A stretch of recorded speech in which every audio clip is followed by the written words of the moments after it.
3 hours, Articles 3 and Articles 9. Professor Martin is going to give you the bar tutorial for what you have to know for February. Now, in terms of context, this is the third cycle these topics have been fair game in Florida. The first cycle, it wasn't seen. Last July, part of the first essay, maybe. One of the essays. First essay. The first essay. First essay. You walk in, they came in, you have 3 essays. They had to know it. And chances are that it's going to start appearing more readily. As far as multiple choice, we don't know yet. But you will be prepping as if it appears in either. Okay? And if you have any questions, this is your opportunity, because this is a hard, well, you guys will find out. It's hard. Okay? It's very hard. And I turn it over to Professor Martin. All right. And since I've only had a handful of you guys in class, and only a smaller handful of you in any commercial law class, Minton, knows half of it. So, first half. We'll spend half of the time on Article 3 and the other half of the time on Article 9. I brought candy because that's what I do. And I can say that I sampled it earlier today. I must have had 6 packs of jelly beans. So I am really good to go. And you guys would do me a big favor by not sending any of that back. All right. So, any event, what Amar said. I mean, first question out of the box in July was a question based upon contract and commercial law, both of them combined. I've modified the presentation that I did, I guess, over the summertime to include that question in Article 9. And part of what I'm hoping we can do is hit some of the highlights and how to answer these problems. What are some of the tricks that examiners like to use in the problems? Because sure, Florida has only had the one Article 9 problem, but other states have tested Article 3 and Article 9 for a long time. So we do have an idea what kinds of things tend to get examined and how to answer them. And so now, keep in mind, when it comes to any part of the code, we're going to spend an hour and a half on Article 3. Mr. Minton just spent a whole semester learning payment systems.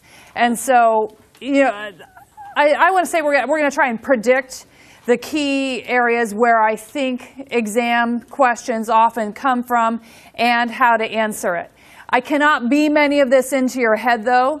So, what you learned today cannot be the only time that you guys practice this. Because this stuff, it mostly is not intuitive. I teach contracts. I'd like to say that a lot of stuff from Article 2 is intuitive. You run around in your lives, and it worked before you knew that Article 2 existed. A lot of the specific formalistic rules that you guys need to recall aren't necessarily that way. So what I've tried to do for each of these is go by the key topics. We'll go by 3 or 4 key topics in the payments area, and then we'll do 3 or 4 key topics in Article 9. We'll keep them separate. Yes, it is possible to combine Article 3 and Article 9 into one question. I have seen examiners do it many a time. I think it's a particularly evil thing to do. But the financial topics do go together, so it could be done. For our purposes, though, we're mostly going to look at 3, and then we'll look at 9 separately. All right, so when we're talking about Article 3, we're talking about some types of ways that we pay for things, and typically we're talking about checks or promissory notes. Checks and promissory notes. So bear in mind, we really could spend a whole semester learning just Article 3 or Article 9, which you got to know there are many subtle rules. There are a lot of subtle rules out there. I cannot teach you all of those rules. I will try and hit the highlights. And, I would encourage you guys, if you practice old UCC bar questions, you'll see which subtle issues tend to come up. And I read questions for people. And so if you guys work some bar exam questions, work them, write them, send them to me. Just make sure, if it's a Barbary question, just send me the question along with your answer. And you guys, have no pride. Now is the time to go ahead and have someone look at your writing. Better have me say, oh, we'll do it this, and this, than to have the answer be insufficient when it comes to the bar exam. All right? All right, so we're going to take a look at the bank's right to pay on an instrument. Is the bank have a right to, for instance, cash a check? The liability on an instrument, meaning who might be called upon to pay. Then we'll talk about negotiable instruments per se, and then holders in due course, which, are you guys already taking the Barbary? And have you done any of this yet? Yeah. All right, excellent. So this should be like the second time you're hearing this, which means the vacancy in your eyes should be just a little bit less. This is something where going over it multiple times helps. I often think we learn things in rules of 3. So this shouldn't be the only time. If you haven't done the other programs, you've got to make sure that you do that as well. All right. So, is it a negotiable instrument, or what is a negotiable instrument? This is something that does get tested. I find with a lot of the UCC stuff, when there are primary doctrines that have a certain number of elements, then that's something that people like to test. And remember, what we said is they tested Article 9 in July. So guess which one they haven't tested yet? Article 3. So, I would think that there's a greater likelihood of the examiners testing Article 3 than Article 9, unless they hit you with both of them, which doesn't necessarily have to be in both all in one question, because a UCC topic can be combined with other disciplines: criminal law, wills and trusts, family law. There are plenty of other things we can add it to. Biz orgs, or like they did in July, they just added secure transactions onto contracts. It was a straight-up contract question which had a secured transactions in it. It was the first question on the bar. And so, if you were going to be terrorized by contracts in UCC, they hit people right out of the box. So, how do you not be terrorized? Elements. You must memorize these. There are 7 elements of a negotiable instrument. In the Barbary, did they tell you that there were 7? 7, maybe, yes. See, about half recognition. Most scholars separate the elements of a negotiable instrument into 7. I don't know, maybe it's just because we like the number 7. I've seen people, sum them up into different numbers, but I think nearly everyone says that there are 7 elements of a negotiable instrument. And so if you write that there are 7 elements of a negotiable instrument, then no one is ever going to fault you for separating it into 7, because most people would be, in fact, looking for 7. So how is this going to come up? 1, you must memorize the 7 elements. Now remember, I said checks and promissory notes, right? Checks and promissory notes.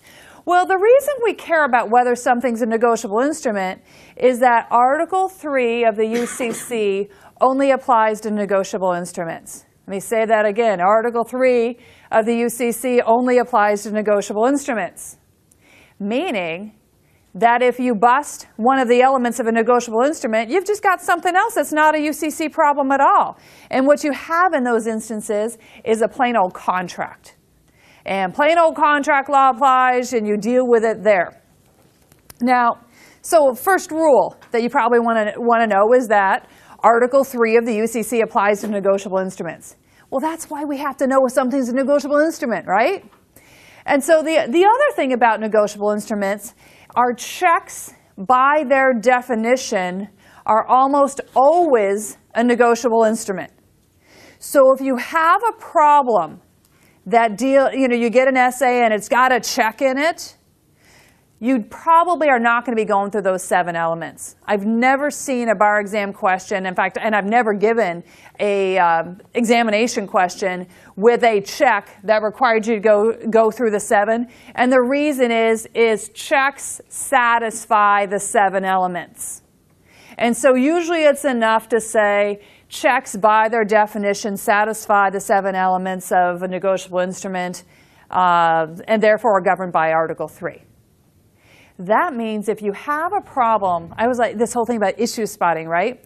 If you're reading through a problem and it has a check in it, it's probably not an is it a negotiable instrument question.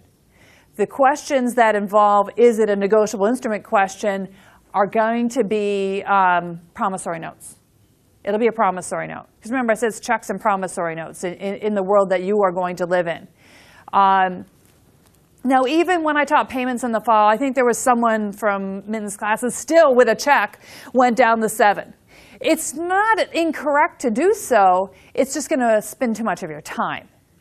So go ahead and if you have a check, don't do the 7 elements. But if you see a problem that has a promissory note in it, you've got to ask yourself, is it a negotiable instrument?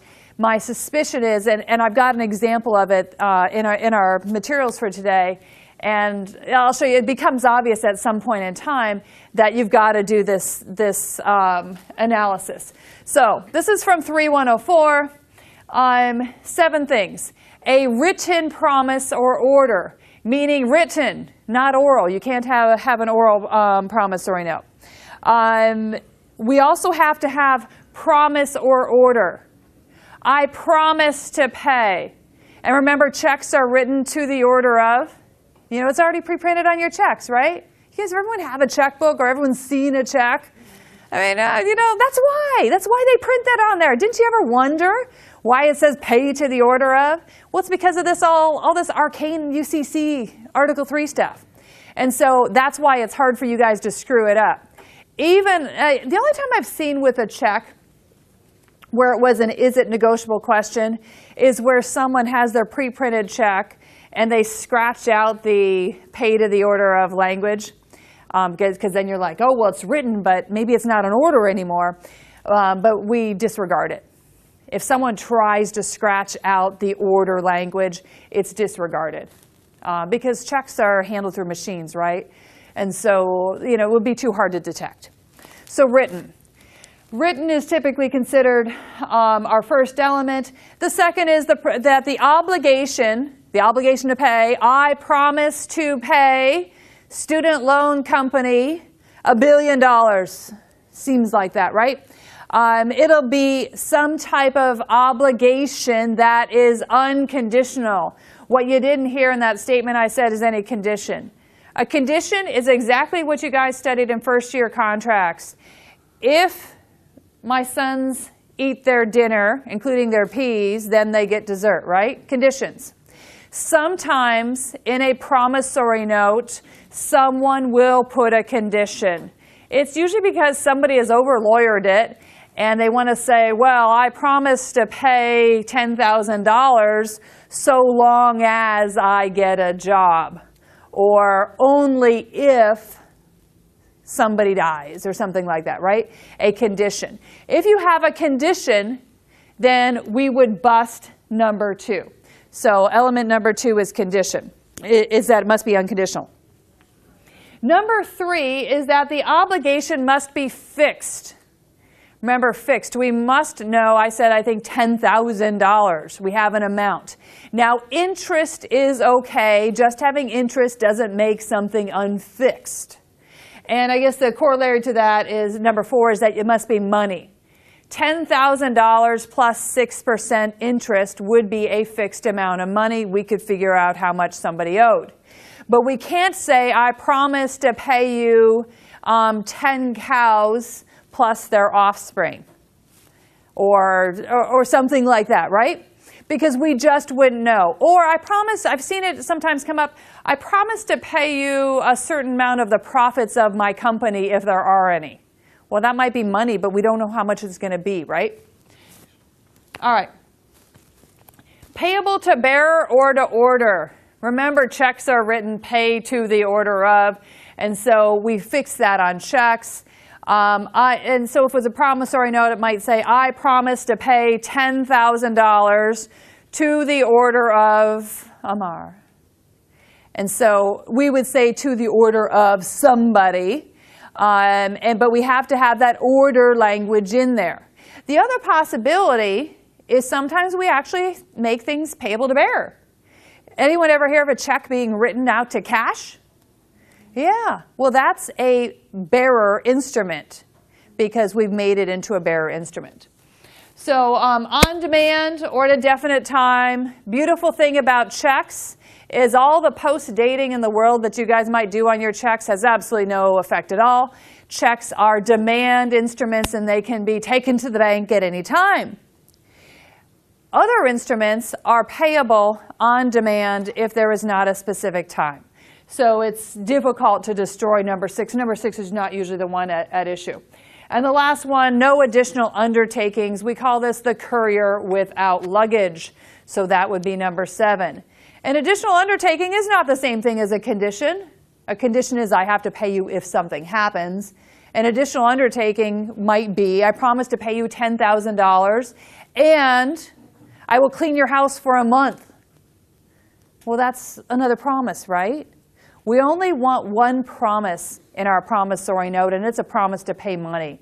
Once you get people layering all the other stuff that they promise, then it's like carrying baggage. And so that's why we call it courier without luggage. We don't want any of that. No additional undertakings. So, 7 things. You got to memorize them. No way around it. How many of you guys can count to 7? All of you guys. Can you all memorize 7 things? Of course you can. This one is not even that hard. Now, it might be that this question will come up on the bar and, you'll get all confused. Was it an additional undertaking or was it a condition? And so maybe your analysis isn't always perfect, but you'll get the rest of it right.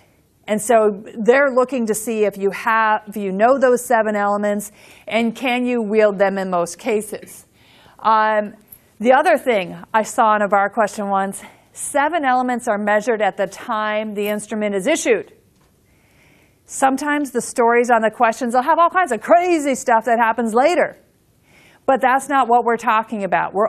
We measure whether something is a negotiable instrument at the time of formation, the time of the issuance of the document. And I'm going to show you an example in a bar exam question where this actually came up. Question about the 7 elements so far. All right. Let's go ahead and move on. You guys have all this in front of you, right? Your handouts. This is a problem called Homer's Note. This one actually came up on the Texas bar exam in July of 2009. I know it's Texas and it's not Florida, but there are all kinds of really good examples out there of how these problems tend to come up. And right now, until we've got a robust history in Florida, you'll find in the packet that I gave you the one Florida question, you'll find Texas questions, you'll find New York questions, and you'll find questions that came up on the multi-state essay examination, which is used in a number of states. All right? So, interestingly enough, remember I said promissory notes are often associated with an is it negotiable kind of question. In fact, this is exactly what happened here. Now, Homer borrows $20,000 from Eddie. Eddie accepted a typed promissory note. And so it comes and says promissory note.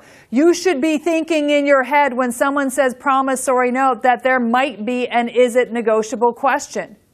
But that's not going to answer everything for you because in July they had a promissory note, but there weren't any additional facts for the promissory note. So the is it negotiable question, first, when you see promissory note, you say ding, ding, ding, maybe I've got this. But what's going to happen here is it starts giving you facts about the note. That's what makes it an is it negotiable question because you can't do those 7 elements unless you actually have some facts.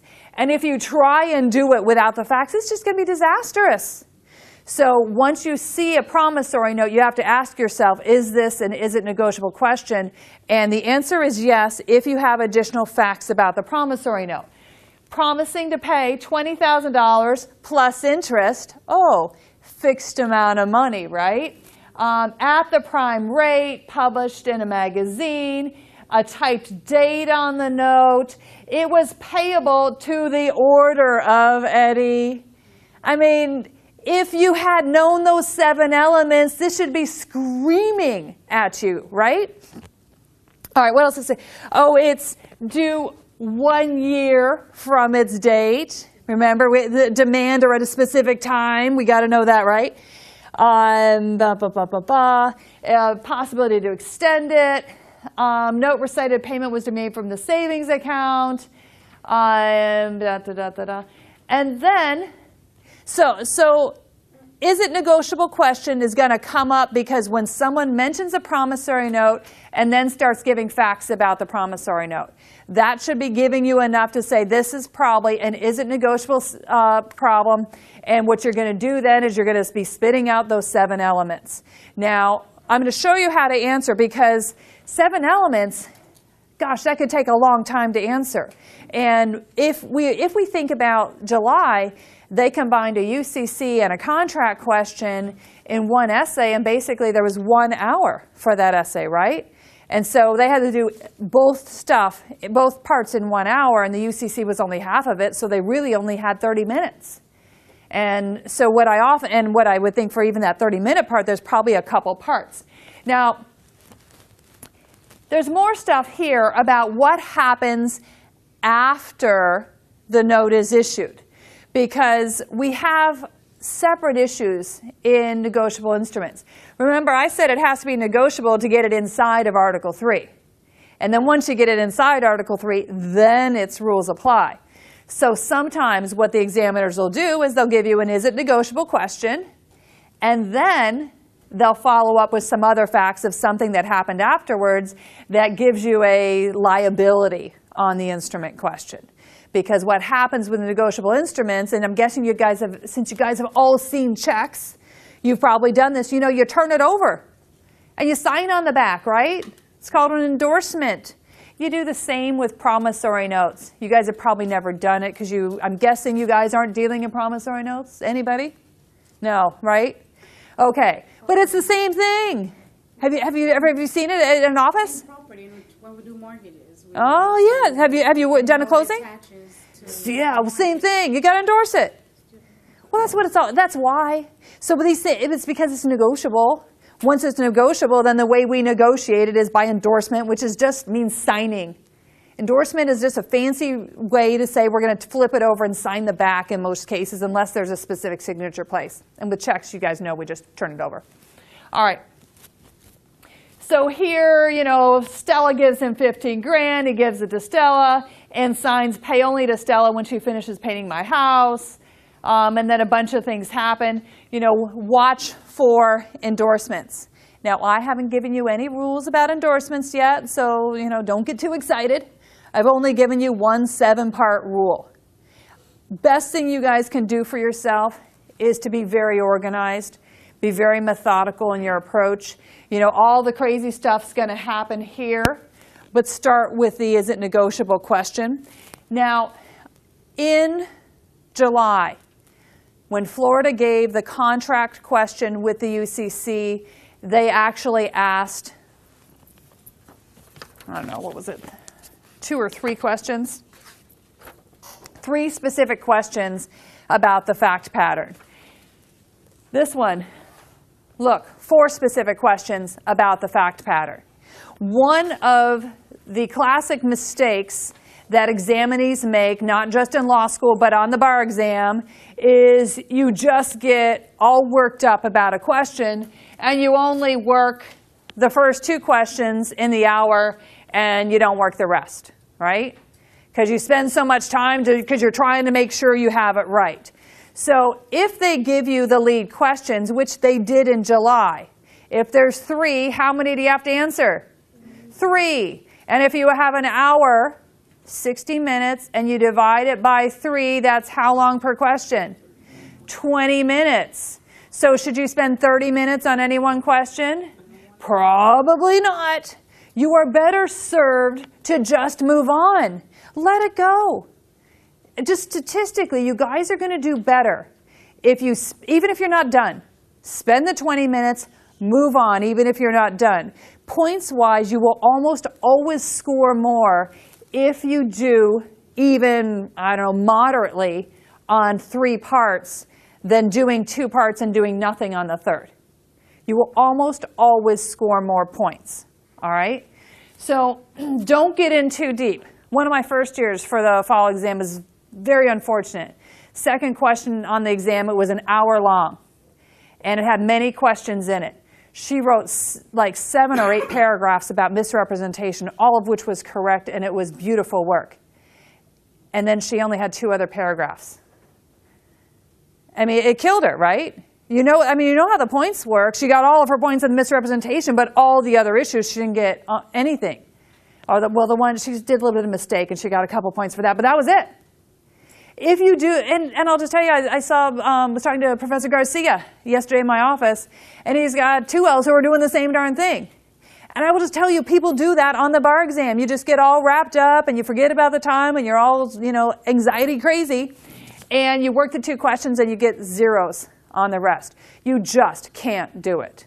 If it's 4 questions in 60 minutes, that's 15 minutes per question. You just move on, even if you're not quite done. All right. So how do you answer this? We know because we're only the first part.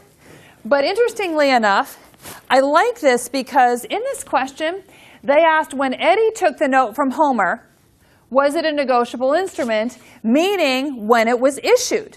And then when Stella took the note from Eddie, is it a negotiable instrument?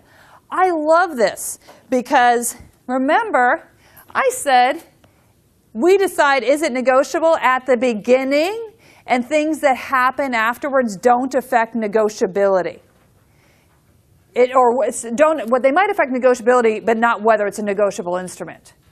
Certainly we can put restrictions on transfer, that's true, but it doesn't affect it from being a negotiable instrument. It's still a negotiable instrument. So I find question number 2, it was just put here to mess with people.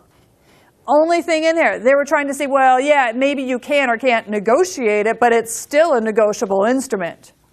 All right. So I think that there's some things you guys want to consider when you're writing bar essays. Remember, it's a reliable format. You only have so long to answer it, and you've got to think about how much can you realistically write in a certain period of time. I'm going to say something that's different than what I say to my first years. I think the best strategy is to begin with a conclusion. Begin with a one-sentence conclusion, then give a rationale, and then give your explanation. And I try and do it in one paragraph if possible. Now, you can't quite do it for this. I would have structured the answer on the Homer's note somewhat like this. Regarding questions 1 and 2, a negotiable instrument is a writing signed by the maker or drawer that is unconditionally. So this one, actually, I didn't write this one. This one came from Texas. Let's see. Let's see, where did they do this? So, all right.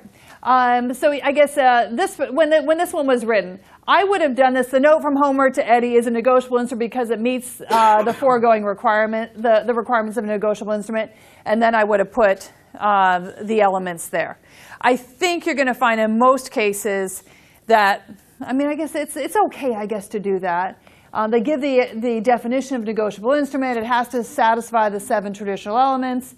I probably would have started just where they started with the number 1. The note from Homer to Eddie is negotiable because it meets the foregoing requirements. You do not want someone to miss your conclusion. And if you're supposed to say, is it negotiable or not, you absolutely must say, is it negotiable or not.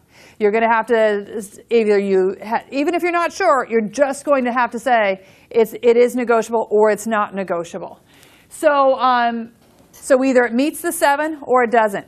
If you've got 6, that's not enough. You bust one of those, you do not have a negotiable instrument. All right, and so in the facts here, and usually when you get one of these problems, you'll have just a couple of facts that are off, and those are the ones you really need to spend time on, or that they're really testing you on. And so if I were doing this, I would have done this exactly like they did. I might have, if there's 7, I might have even said 1, 2, 3, 4, 5, 6, 7, or see how they did all caps on the elements. That's fine. And you don't have to give a big, long explanation. I mean, they just, to order. Signed writing. The facts stipulate that the instrument was signed by the maker. A typing satisfies as a writing. That's all you need. Don't spend more time. Remember, like 7 elements. I could see someone getting really wrapped up and spending like a whole paragraph on whether something's a signed writing. You don't have the luxury of that kind of time. 1 line. That's it. Promise to pay. The facts stipulate that he promised to pay the $20,000, right? Unconditional. Nothing in the facts suggests that Homer's payment is conditioned on someone performing an act, i.e. sometimes you guys have to show an absence of something.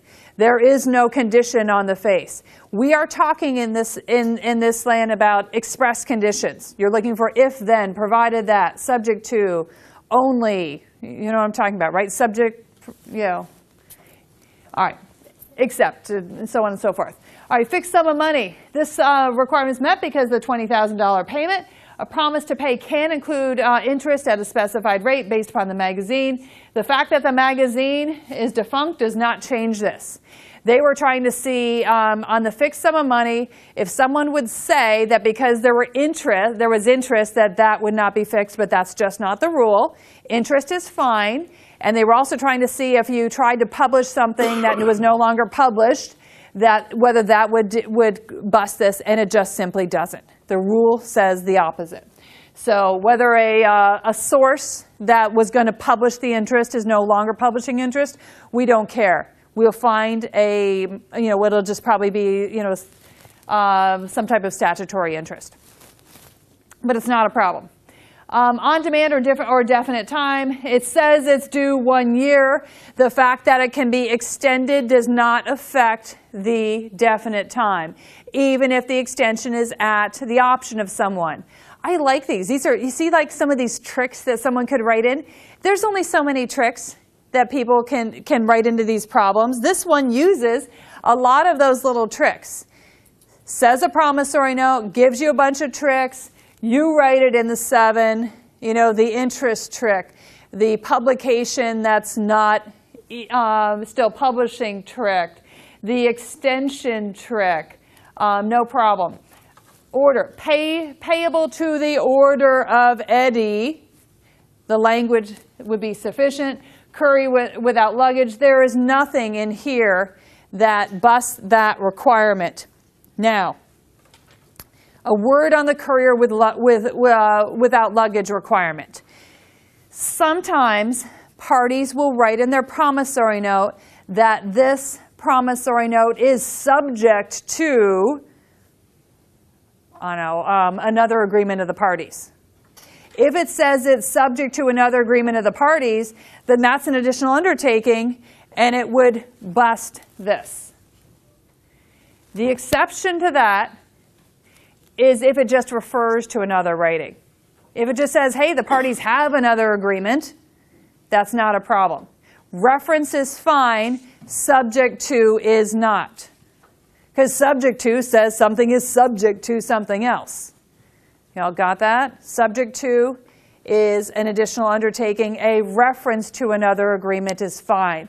I have seen on bar questions where they have done that part. Reference to another agreement is fine. Making something subject to is not. And I've seen both of those things be wrapped into questions. All right. Finally, a maker. Oh, the person who issues the promissory note, the one who has to pay, is called the maker. You guys may have heard that before. The person who gets paid is called the payee. In the world of negotiable instruments, there are specific labels that we give to people. When it comes to promissory notes, it's pretty easy because there's usually only 2 people. It's the maker, who's also called the issuer, and then the payee. Maker/issuer and payee. Someone who owes the money, someone who's getting paid the money, right? All right. All right, no problem specifying an account that the money is coming from. Thus, the decision to make it not payable from his credit union is permissible. The conflicting dates do not affect negotiability. Written words prevail over typed words. You guys probably learned that in contract law, right? If there's something typed on a document and there's something handwritten on a document, if there's a conflict, the handwriting prevails. You guys all learned that, maybe? Somewhere in your brains, perhaps? And basically, it's this easy. Now, remember, no need to conclude again here, because the conclusion was right after number 1. The note from Homer to Eddie is negotiable because it meets the requirements of a negotiable instrument. Conclusion up top. You don't need to put it down. I would try and do these 7 elements as fast as I can and move on. I've never seen a problem where you need to do this part for a check. You just need to say Article 3 governs negotiable instruments. Checks traditionally meet the 7 elements of negotiability, and then you'll move on to whatever the issue really is. All right, 7 elements. Most of the main tricks for negotiability are governed here. Got anything for me? You guys good? Can you all count to 7? Can everybody memorize 7? Yes. The possibility of them giving you guys something like this is high. I give something like this every single exam time. You had something like this on the exam, right? 100%. And I mean, this is Texas tests commercial law like every single time, and because I'm licensed in Texas, and they give us both commercial paper and Article 9 every single sitting. So it's not unheard of, but they would put them in different questions. Don't know what Florida is going to do for you guys. This is a very, very traditional question. All right. We'll come back to the second part of that, but you guys need some more law. All right. Remember I said negotiable instruments traditionally promissory notes and checks. Where you have a promissory note, be looking for those 7, unless it's just an entry to an Article 9 problem. All right. But when you have a problem with checks, it can get more complicated. It's probably not an isn't negotiable problem. It's probably a endorsements and liability issue, so you need more rules. All right. When we have checks, you have to remember that checks have their own labels. Since we're in UCC land, you guys have got to label the parties correctly. So just learn the labels. If it is your checking account, when it comes to checks, you're a customer at a store, you're a buyer of goods, but you're also an issuer of a check, which is also called the drawer of a check. You give the check to somebody for some goods if you go to, Publix, right? And then the seller, Publix, is also called the payee on a check. And then they take the check to their bank. Their bank is called the depository bank, and they get some money. And typically, the depository bank is not always the same bank that it's cashed at. They give the bank to the drawee bank in exchange for some money, also called the payer bank. This would be your bank. Wherever you bank, if you look at your checks, that's called the drawee bank. I find if you get a problem with a check and you're not sure who all the parties are, I literally would take out a scratch sheet of paper and I would draw 4 boxes because I don't like getting confused. And when you're talking about the issuance of a check, it's going to be those parties. Now, sometimes we have stuff that happens after the issuance of a check. The stuff on the issuance of a check is usually on the front, and then stuff about the payment of the check and negotiation happens on the back of the check. And so keep in mind, when it comes to checks, we often have issues that arise on the front, i.e., I don't know, you write a check, or so you have a checkbook. Anyone have their checkbook with them? What if somebody stole your checkbook while you were at school here today and they wrote a bunch of checks? I mean, that would be something that would happen on the front of your checks, right? And then there are things that happen on the back of the check. If somebody wrote a check to me, and so I've got a check in my handbag, and then someone goes into my office and they steal it, they'd have to endorse it on the back, and that'd be fraud, but it'd be fraud on the back of the check, not the front of the check, the back of the check. You guys have got to keep those 2 issues separate. Things that happen on the front and things that happen on the back, that nearly always comes up with checks.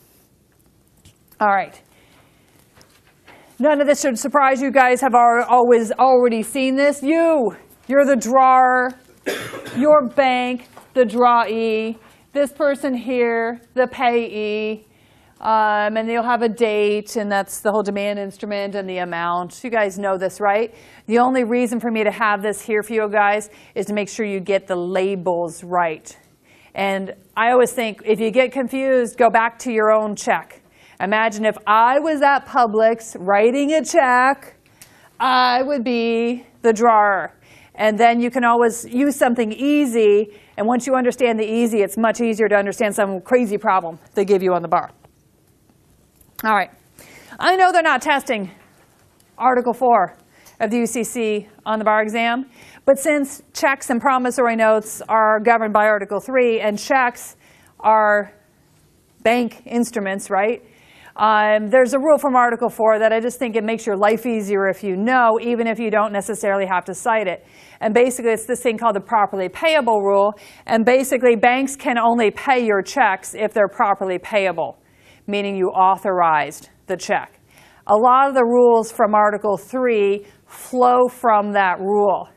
And so, when in doubt, if you forgot everything else, just remember they can't pay anything out of your account that you didn't authorize.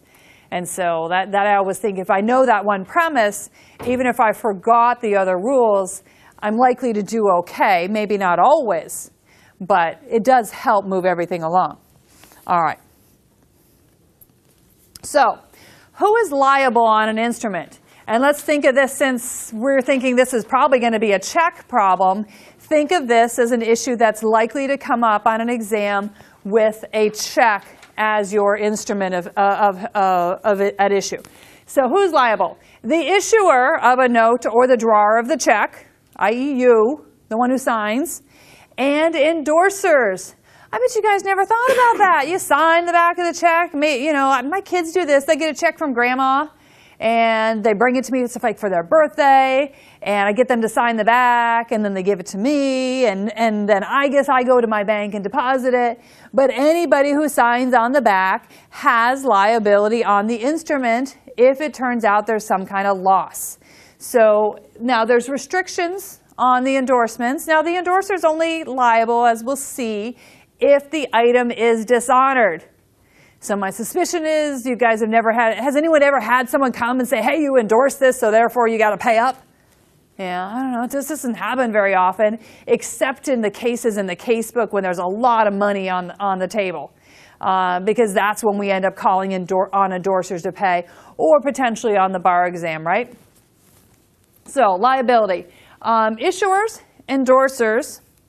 Now the whole thing about endorsing. Now I know my kids are minors, but can you forget about the whole incapacity thing for a moment? Someone who signs is an endorser, and they might have endorsement liability, but they're also a transferor. Anyone who transfers the item is a transferor, and there are rules where you can have liability as a transferor. All right? There's also liability as a presentor. So basically, we're all presenting it for payment. We're transferring, we're presenting it. But what we'll see is, I always think about like torts and contracts. Sometimes you've got a cause of action in tort arising out of facts, and sometimes you got a cause of action arising in contract out of the same facts. Sometimes you have a cause of action, you could claim contract or tort, right? And so this is kind of like that, where it depends who's making the claim and what are the facts that you have, but the world of who might be responsible is signers, transferors, presentors, and the drawee bank. We'll find that a drawee bank that actually accepts the item is going to have to pay on it. All right. So now I have to say, if it's your check, you're the issuer, you're the drawer, you have to pay that item according to the amount that was on it when you issued it. Now, sure, if someone takes your $10,000 check and makes it $10 million, you don't have to pay $10 million, but you would be liable for the $10,000 that you wrote. And so any signature by which you authenticate is enough. Now, the trick here is the drawer is discharged from their obligation when the drawee bank accepts the draft. So if the drawee has accepted it, and I did see I think I've got in here a Barbary question about, that's a multiple choice that came up about liability. So we'll get to that eventually. But the drawer's obligation is discharged when the bank accepts it. All right, so here it is already. One of my research assistants brought this to me because she didn't know the answer to it. She did really well in commercial law too, but she was confused by this. When will a drawer be obligated to pay on the draft? When a draft is dishonored, when the draft is presented for payment, when the draft has been accepted at a bank, or never. Well, we know if you write a check, never cannot be correct, right? And I just told you when a bank accepts a check, the drawer is discharged, so they're off the hook. And so that really only leaves A and B, either if it's dishonored or when it's presented for payment. But presented for payment wouldn't make much sense because when a check is presented for payment, the presentment's made to the bank. And so who do we think is going to pay our check? If you write a check at Publix, who do you think is going to ultimately pay Publix? The bank. So B couldn't be right either. And so what really happens in terms of obliged to pay on the draft is when you write that check at Publix, you don't worry about this unless somehow the check was dishonored. I guess if the check gets dishonored, Publix might be calling you up and say, hey, you need to bring us $100, right? And so then you're going to be obliged to pay. The answer for this is actually in 3-414. If an unaccepted draft is dishonored, the drawer is obliged to pay the draft according to its terms. Now, I like this, though, because you should be able to answer this according to your real-life experience. What would happen if you wrote a check? Now, of course, the RA who did this, she was just all confused because all the fancy language. Go ahead. Dishonor just means bounce. You got it. Yeah, well, you know, with the UCC, they use all that fancy language. They don't say bounce, they say dishonored. So, but in, fancy words, we say dishonored. But yes, that is exactly what they're talking about. When the check, NSF, you've probably heard of that, non-sufficient funds, it's called dishonoring. So we check when the bank, when someone presents a check for payment, imagine, I guess I get the check from Grandma, and imagine Grandma lived in town here, and I went to her bank, and I'm at the counter, and I say, here, I've got Grandma's check, can you cash it for me? And I show my ID, and at that moment, the bank has two choices. They can accept it and pay me the money, or they can dishonor it. That's it. That's all they got. There's no come back later. I did once have a bank hassle me over my ID, and because I didn't have a ID issued in that state, and so I had to go get my passport and all kinds of stuff like that. But that's about it. They don't have a lot of choice. It's accept or dishonor. All right, so here A is correct. This is a good example of a multiple choice question where the fancy language might have confused you. All right. Signers, you guys should expect if you issue a check, you're responsible for it. I think that is pretty darn clear. The endorsement, I would bet you guys don't really think about that. Endorsement is just the signing on the back of the check. Basically, we can sign in more than one way on the back of a check. If you are actually going to the bank, you might just sign your name. We call this a blank endorsement. If you have this on a bar examination question, I have seen it, and we'll come back to Homer's note, where basically you'll have a fact pattern, and let's say we went through our 7 elements, and then there's a new paragraph, and they give you another part of the story, right?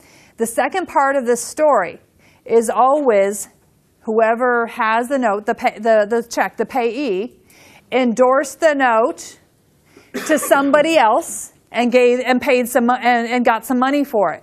When you hear that, you should be like, endorsement? And because sometimes they will tell you what somebody wrote on the back of the check. If they just say endorsement, then you don't know what kind of endorsement it was, and don't worry about it. But oftentimes they will tell you exactly what somebody wrote on the back of the check. And what they want you to do then, after you've done your 7 elements, you're going to drop a new paragraph, and you're going to say something about the endorsement. There's going to be something about the endorsement. So if someone just signs their name on the back of a check, we call that a blank endorsement.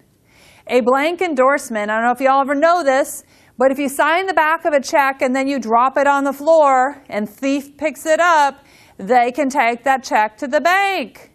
So don't endorse the check in blank because it makes it bearer paper.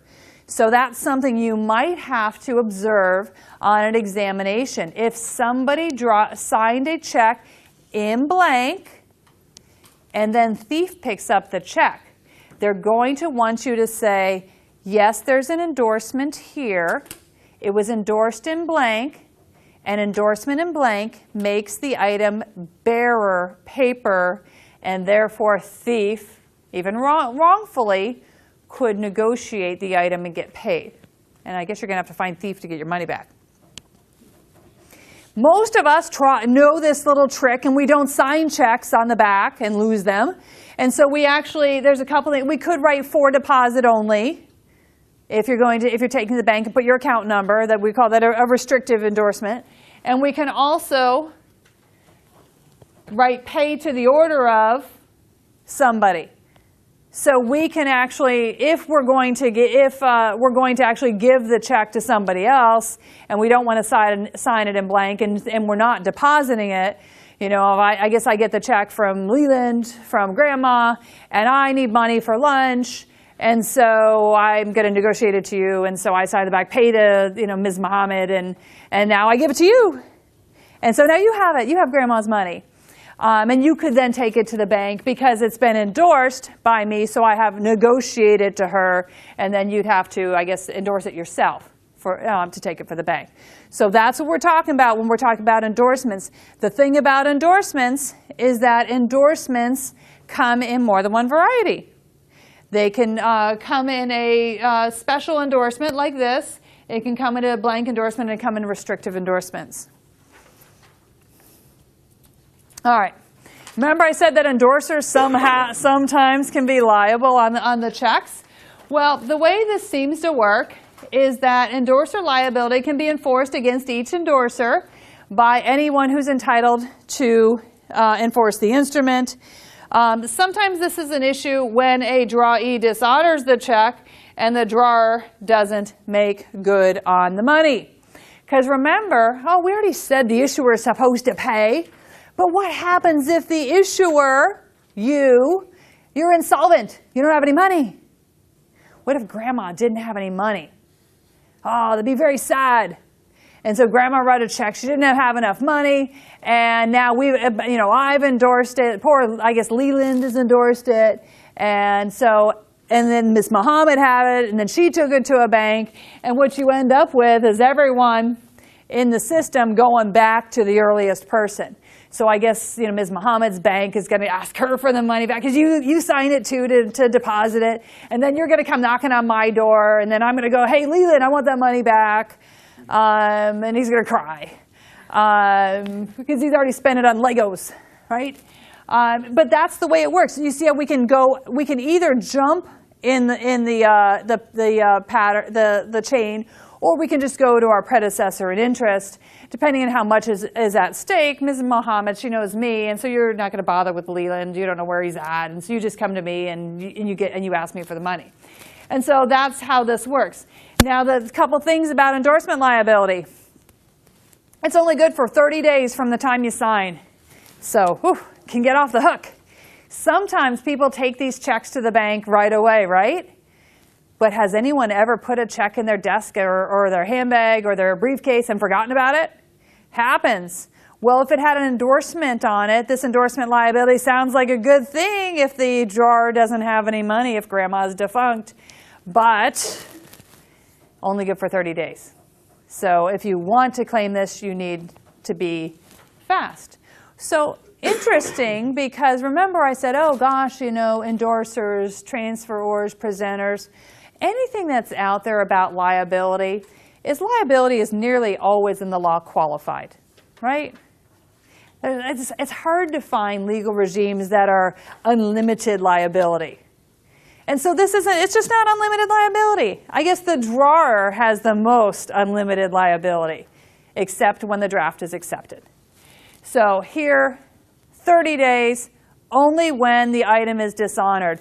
I have seen problems where they are baiting you to say that an endorser has liability on an item that was paid, but that would not be true.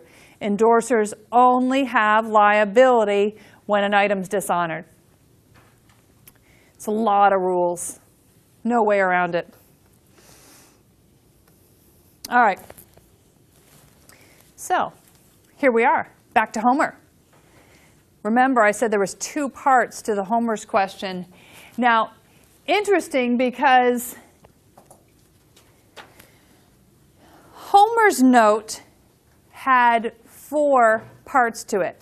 The first part was our 7 elements of negotiability.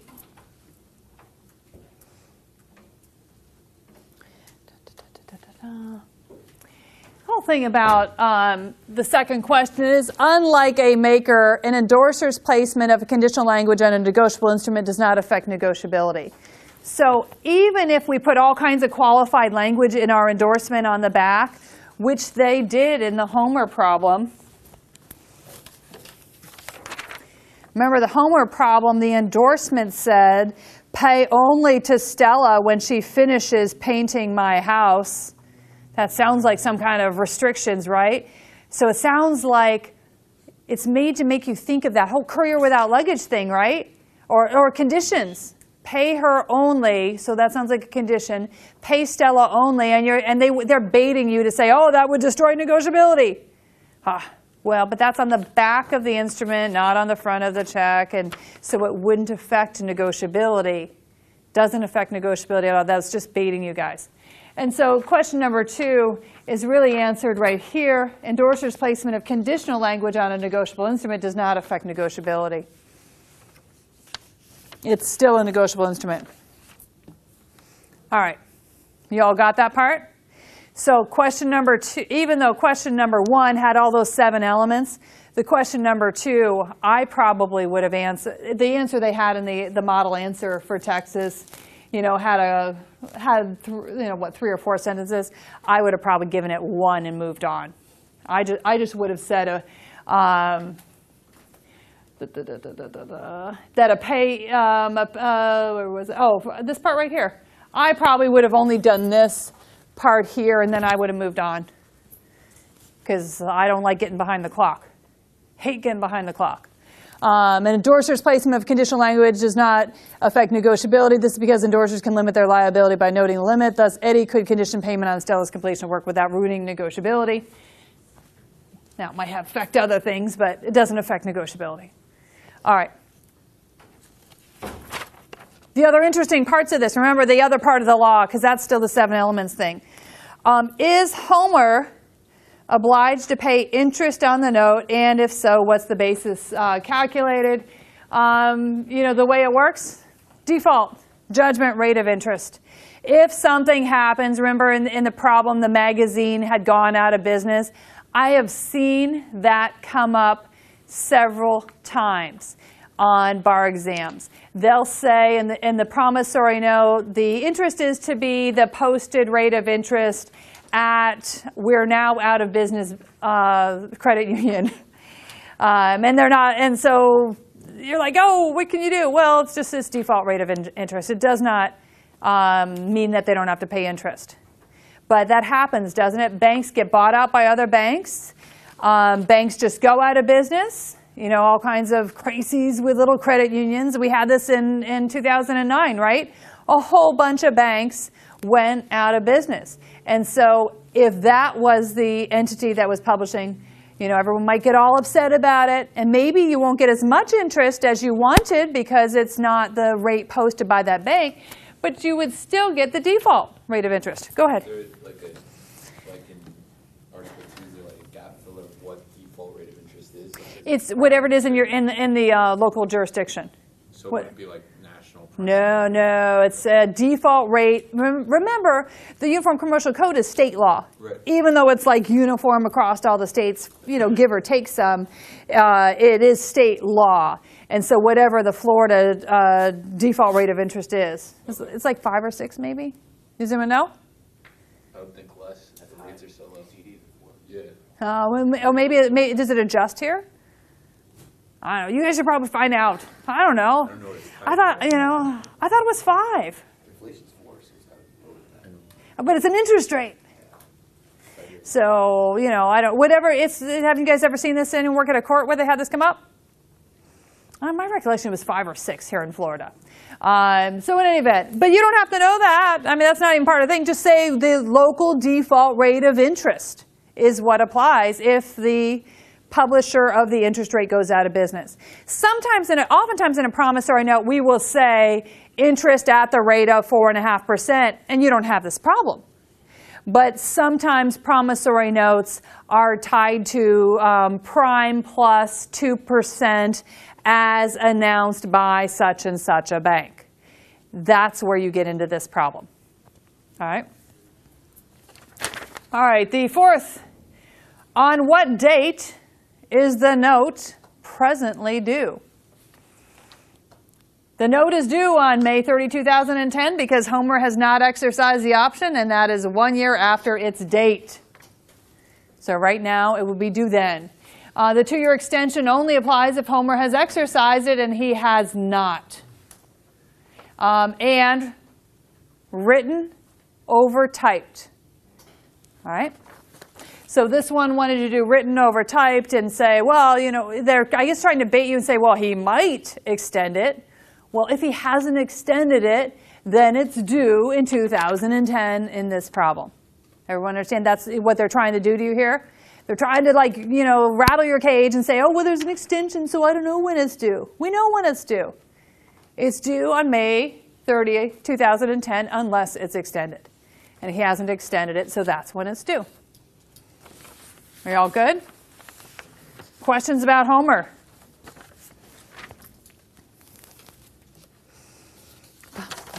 Let's see.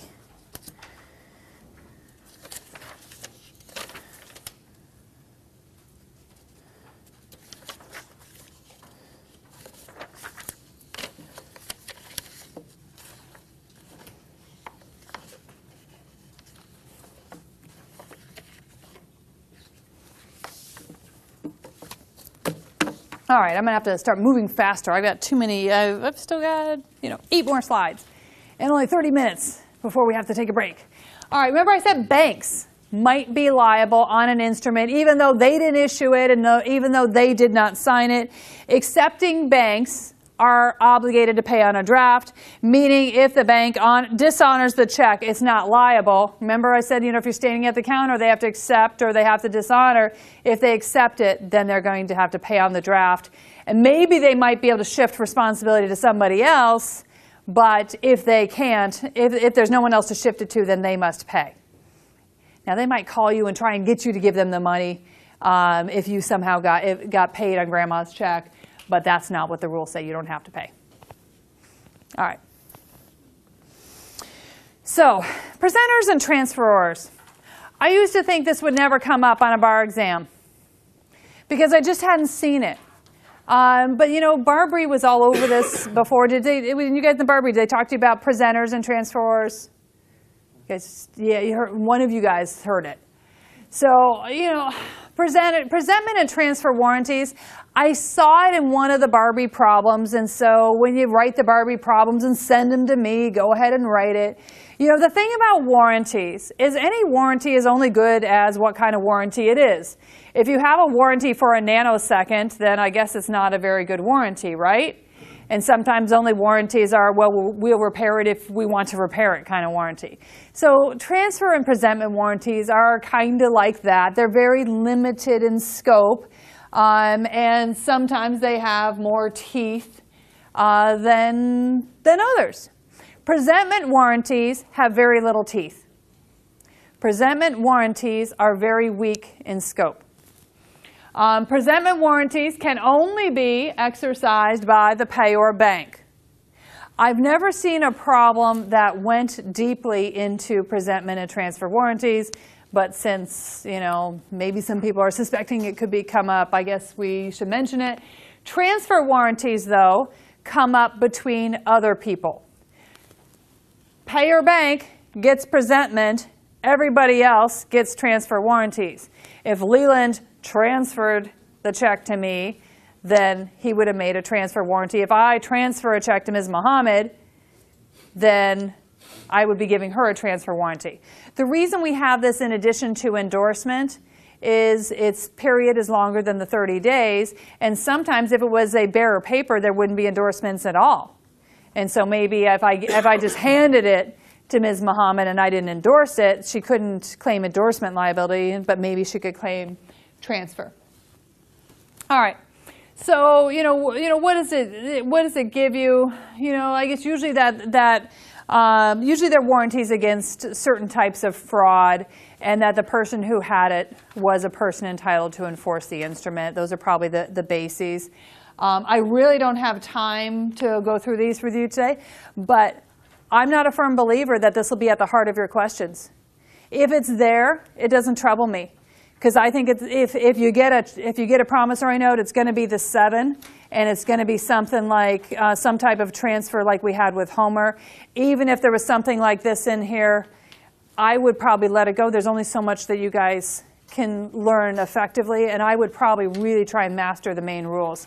So I guess if you have time, if you work a problem and have a chance to practice this, then go ahead and do so. But I'm moving on. All right. Remember I said I would draw out a diagram. I love diagrams. When I get confused, I use diagrams. And remember we had payee, drawer, payer bank, intermediary, financial institution. There are certain things that indicate who's liable for what and when. Now, ordinarily we know that the drawer is going to be liable, and maybe there's some presentment and transfer warranties. Maybe endorsement is up there, right? And so that's what we've learned so far. But, so drawer must pay. If it's accepted, drawee bank must pay. We're all good so far. Maybe somebody can use presentment, transfer, or endorsement to shift liability to others. That said, while I haven't seen a lot of presentment and transfer warranties, I have seen these next set. Loss shifting rules. Ordinarily, the drawer is responsible. We know that, right? We can even say that the drawee bank has to pay if they accept. Those are good primary rules. But these rules are meant to shift liability. Unauthorized signatures, negligence, alterations, employee fraud, mistake, fictitious payees, and conversion. Those are all issues that do come up. I would just call these special rules, and we've got 1, 2, 3, 4, 5, 6, 7 of them. 7 of these special rules. Employees and unauthorized signatures kind of come up together. These. Fraud, often combined with criminal law, because stealing somebody's checkbook is a crime. And so sometimes you'll see these types of fraud issues combined with some type of criminal law question. So how does this all work? Unauthorized signatures. I'm sorry, but if someone signs your checkbook, it's not your signature, it's their signature.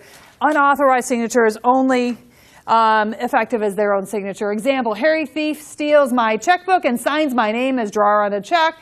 This is not effective as my signature, and I am not liable on that instrument. Harry Thief's signature instead is effective as his own signature. All right, good rule of law, 3403, if you wanted to see the code. Negligence. We do have a negligence rule. The negligence rule, though, does not come up particularly often. All right?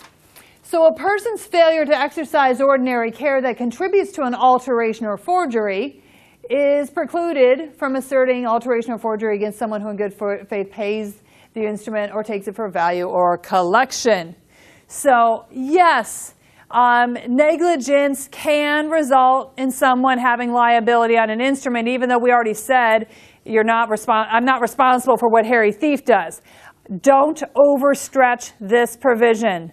What did I say? Don't overstretch this position.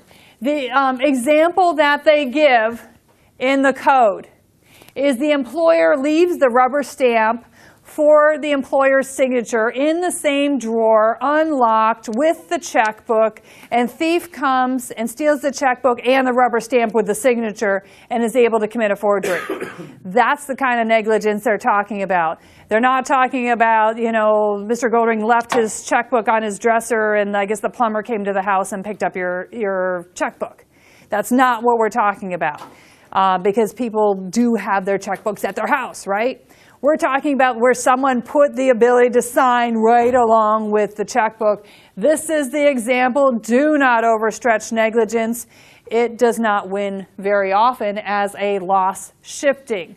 Because remember, you'll have an instance where like maybe it's my check, but I didn't sign it. Remember the unauthorized. But someone wants to say, but hey, Martin, you were negligent, so you should be liable even though you wouldn't normally. Big hurdle to get over. You could have that coming up on an exam question where you've got to have this discussion. Most often, negligence will fail as a loss shifter. All right. Alterations. This means I wrote a check, but somebody altered it. So Martin writes a check to Uncle underhanded for $1,000. Uncle alters the check to read $10,000 and cashes it at Bank One. I am not liable for $10,000. I'm only liable for $1,000. That probably doesn't surprise you either. But alterations, that's an easy one for you guys to be tested on the bar. That could be a multiple choice or an essay. Easy enough. Employee fraud. Gotta tell you, employee fraud. This is one that I have seen tested. It's kind of confusing under Article 3. Gotta tell you. The reason it's confusing under Article 3 is, remember that I said we have things that happen on the front of a check and we have things that happen on the back of a check. People often get confused, and the bar examiners want you to be confused. They will try and confuse you on this one about the employee rule. But the employee rule only works with endorsements. Endorsements are a problem on the back side of the check. The rule here is that an employer bears the risk of loss for a fraudulent endorsement made by an employee with respect to instruments that the employer has given the employee responsibility, so long as the bank was not negligent. Endorsement happens where? On the back. So when, you know, what the bait that people do for you is they'll put an employee on in the problem, but the employee will steal a check and issue a check. Issuing the check, if the writing the check happens on the front of the check, right? That's not an endorsement, so it's not this rule, right? So here, if we have an employee, if it's on the back, it is this rule.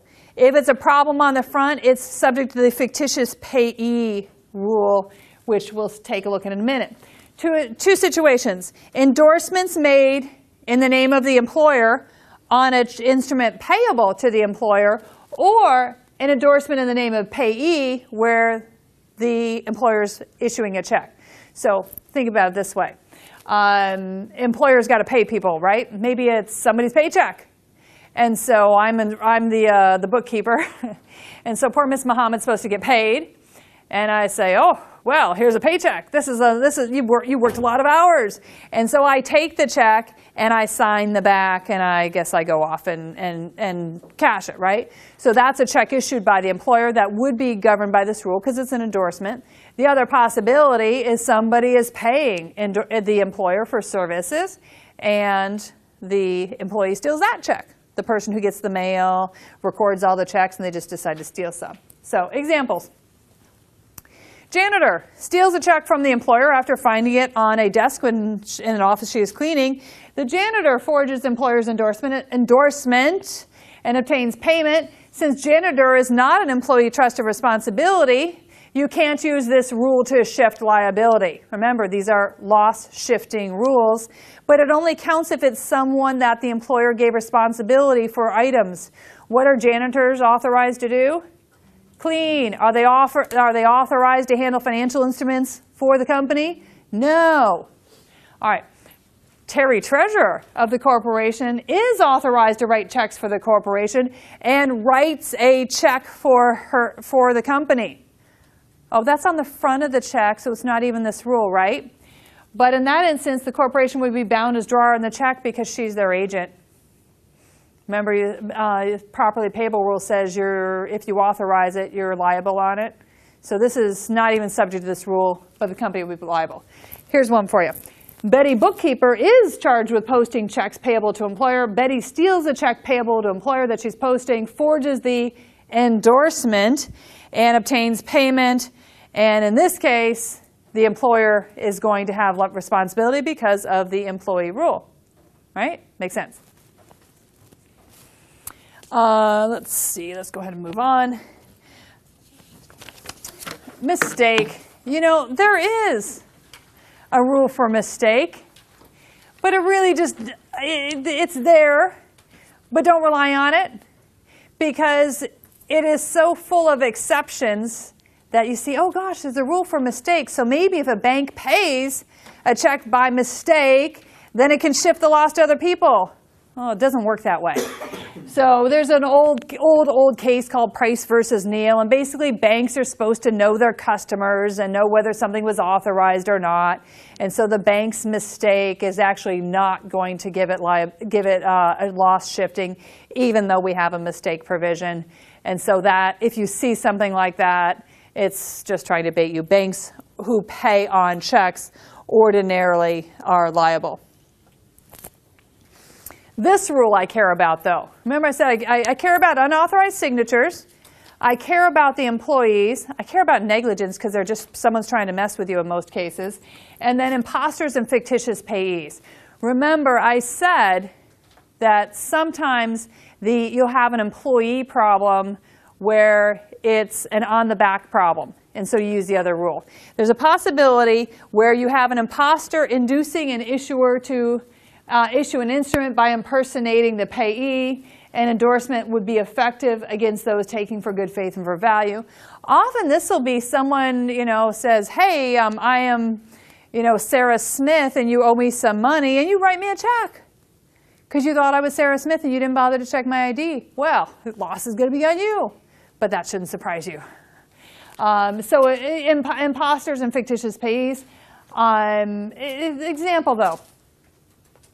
Ingrid, imposter, impersonates Sarah Smith, induces David Gerard to make a check to the order of Sarah. Ingrid can negotiate the check, and Dave is liable on the item. This would be true even if Ingrid posed as Smith, as president of Smith Corporation, and he wrote the check to Smith Corporation. Same thing. All right. Have another example, though. Tracy, treasurer, is authorized to draw checks for the corporation. Tracy fraudulently draws a check on the corporation against Stephen Supplier, a non-existent company. Because Tracy did not intend Stephen Supplier to have any interest in the check, Tracy becomes holder of the check, and her depository bank is a person entitled to enforce the instrument. So, fictitious payee can result in liability for banks that pay on these items.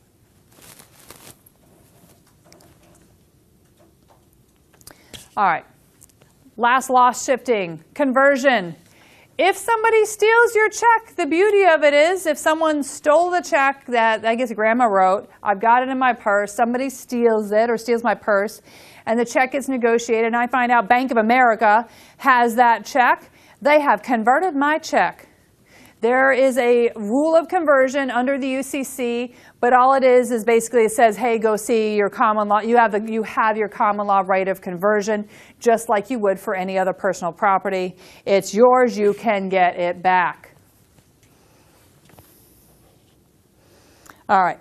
So now perhaps we have loss shifting, negligence, imposters, employees, conversion. If I'm the payee and I want that check back, I might say something's converted. There is a rule on lost, stolen, and destroyed instruments, but I've not seen that come up on a bar. All right. Dan, the life insurance man.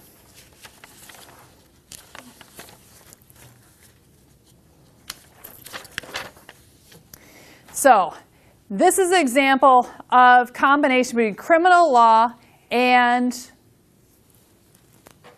UCC. He's issuing 3 checks per month to insure policyholders. He says their policyholders are requesting dividends. You know, at some point in time, he's discovered, and the police, because he sees the police, he flees, you know, so on and so forth. And of course, there's a criminal law question, because I think the police stop him or something like that. And then, of course, the company, insurer, commence an action against the bank to recover the value of the checks that Dan cashed. Is the bank liable to insure for the value of the checks cashed? Of course, the problem here is that he got them to issue checks, and then he signed the back of those checks, right? All right. All right, so the issue is whether the checks issued by Dan were issued to a fictitious payee such that bank can hold him, the drawer, liable. The rules of employee theft do not apply here because those rules relate to forged employee endorsements. I like this. This is one where they actually were trying to bait you and saying, hey, because you have an employee, it must be the employee rule, but it's not. This is just issuance of an instrument by an employee. Possibility that insurer was negligent. Bank might be liable when it cashes the checks pursuant to a fraudulent signature. Remember, the signatures have to be genuine. Here, although the original payees on the checks Dan requested were actual policyholders, they had not requested the disbursements. Insurer could have easily implemented a policy to prevent this kind of fraud. And so it failed to implement these policies. The fictitious payee doctrine would likely shield bank from liability against insurer because basically they were baited into issuing these instruments for the fraudster. And maybe negligence would be alternative.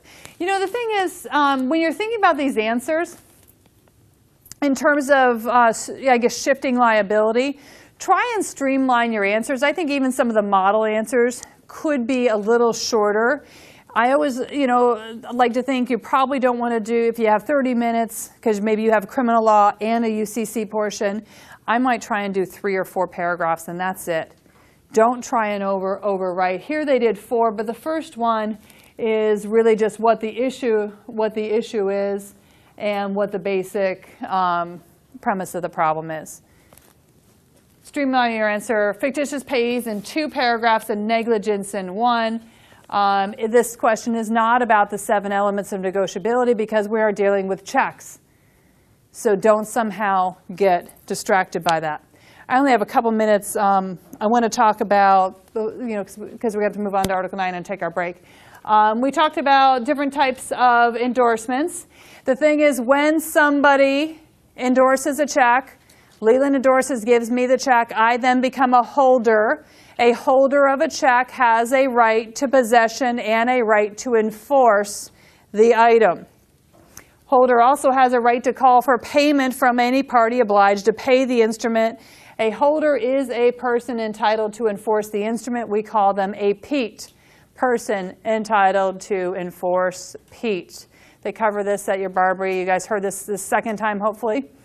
All right. So the thing sometimes happens is whether someone is entitled to enforce. Now remember, we went through a series of negotiations where we actually signed the document and then transferred it. In order to negotiate a negotiable instrument, if it is order paper, you have to have the signing on the back and then the transfer of possession. If it is bearer paper, we can just transfer possession, and that would be a negotiation, right? So if you had a check made out to cash How would you negotiate it? You could just give it to somebody, right? But if we had a check made out to Leland, Nason, Martin, we'd have to do more than just give it to you, right? We'd have to have an endorsement. And so in those cases, when checks are made out to order, then we actually have to have both transfer of possession and the endorsement for someone to be a holder and therefore a person entitled to enforce. All right, a couple minutes. I guess it's okay, the holders in due course, I think it's mostly easy. But like the 7 elements of negotiability, I think bar examiners like to say, can you count to 7? And I'd like to say, can you count to 3? I think there are 3 main, we can put holders in due course into 3 factors. I like this kind of stuff because you can organize it really pretty in terms of your answers and look really smart and say, hey, there are 3 elements. First this, second this, third this. All right. So we have to have a holder, and remember, a holder is someone who takes a negotiable instrument by the process of negotiation, right? Who takes the instrument in good faith, good faith, for value, meaning they paid something for it, and then innocently and without notice of unusual circumstances. I sometimes like to say without notice of problems in a kind of a broad umbrella. So shelter rule, somebody who takes from a holder in due course is a holder in due course, even if they don't qualify as one themselves. Exception would be a transferee who takes by fraud can't shelter. All right. So the thing about holders and holder in due course is if someone is a holder, let's say, Leland gives the check to me, but I didn't pay anything for it. Because maybe I just haven't yet. I'm supposed to sometime in the future. And then, so I'm just a holder because I didn't pay value, right? I might take in good faith and I don't know that grandma doesn't have any money. But the problem is if I try and cash the check and grandma has no money, then what am I going to do? I'm going to try and go get the money.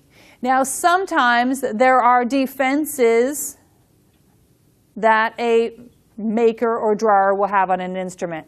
Often this happens not in the gift context like with Leland, but it's going to be more like, it's going to be like a car. I bought a car and I paid for it by a check, and then guess what happened to the car? It's a lemon. It's terrible.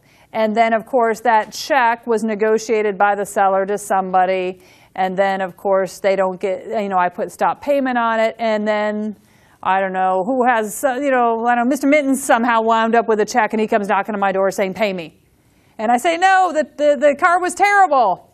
He's like, what car? He has no idea. Well, the problem is, if he is only a holder, then I can assert my contract defenses against him. But if he's a holder in due course, then he doesn't have, then his claim to money from me is not subject to those defenses. So holder versus holder in due course can be important for that reason. So, holder is entitled to payment, but it's subject to defenses. A person who also qualifies as a holder in due course can cut off the defenses that might be asserted by someone who wants to claim the defense. Often it's breach of contract. I don't want to pay because the car was bad, blah, blah, blah, blah, blah, right? Or fraud, it was fraud. The problem is, if someone is a holder in due course, let's imagine Mr. Minton is a holder in due course. He paid value for the check. He got it from the dealer. Maybe it's a now soon to be not friend of yours. You paid value. You didn't know anything about any problems. You took it in good faith. So you're a holder in due course. And so you come asking for money. And the way this works is I can still assert real defenses against him. I cannot assert personal. You can assert real defenses against a holder in due course. You cannot assert personal defenses.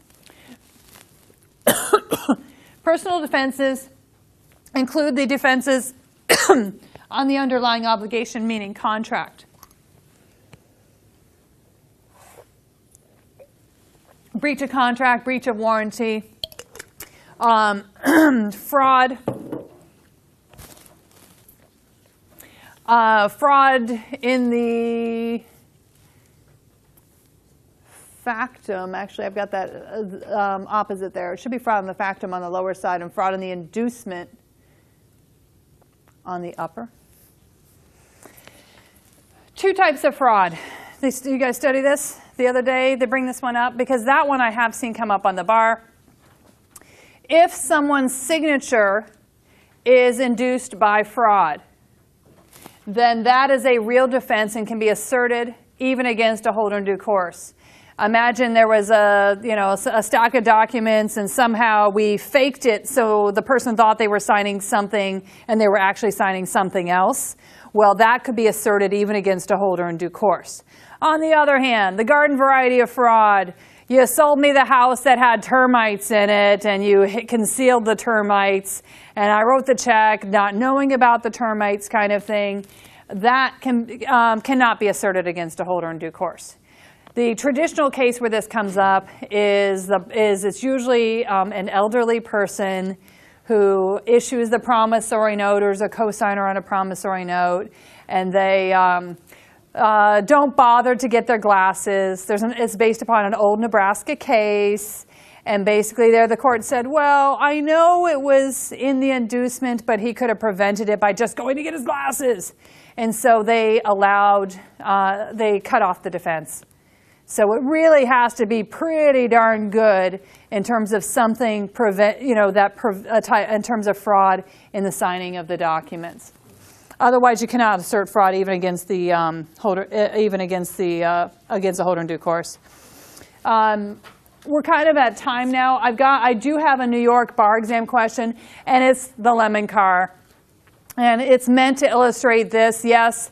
When somebody sells a lemon car, we're going to presume there'd be at least an allegation of fraud, but that would be fraud in the facts of the case, and you cannot assert that against a holder in due course. I guess Mr. Minton would just say, so sad, I'd love to help you, but I just can't.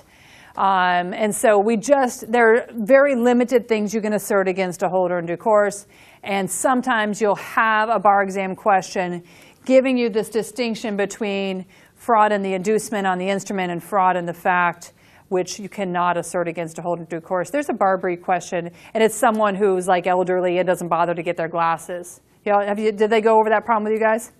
It's got to be in your workbook. Go ahead. Here it says that the fraud in the factum is on the. Yeah, I know. I just told you. I don't know why. It's a typo. It's the other way around.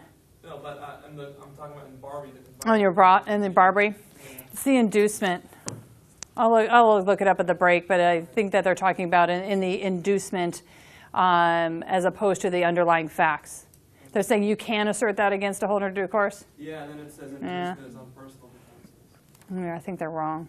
Or look it up. I don't think they use that language in the code, but I'll pull up the code provision at the break, and I'll just put it up on the screen because I think I've got internet in here.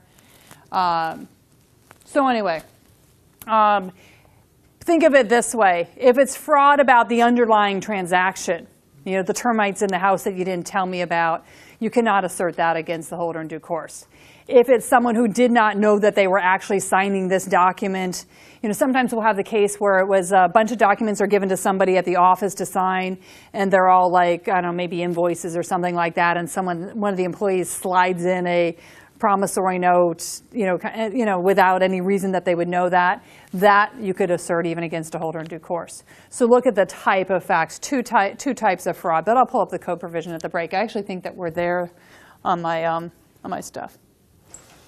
Yeah, let's go ahead and stop here, and I'll put up the code, and we'll say a couple minutes at the beginning, a couple words at the beginning of the break.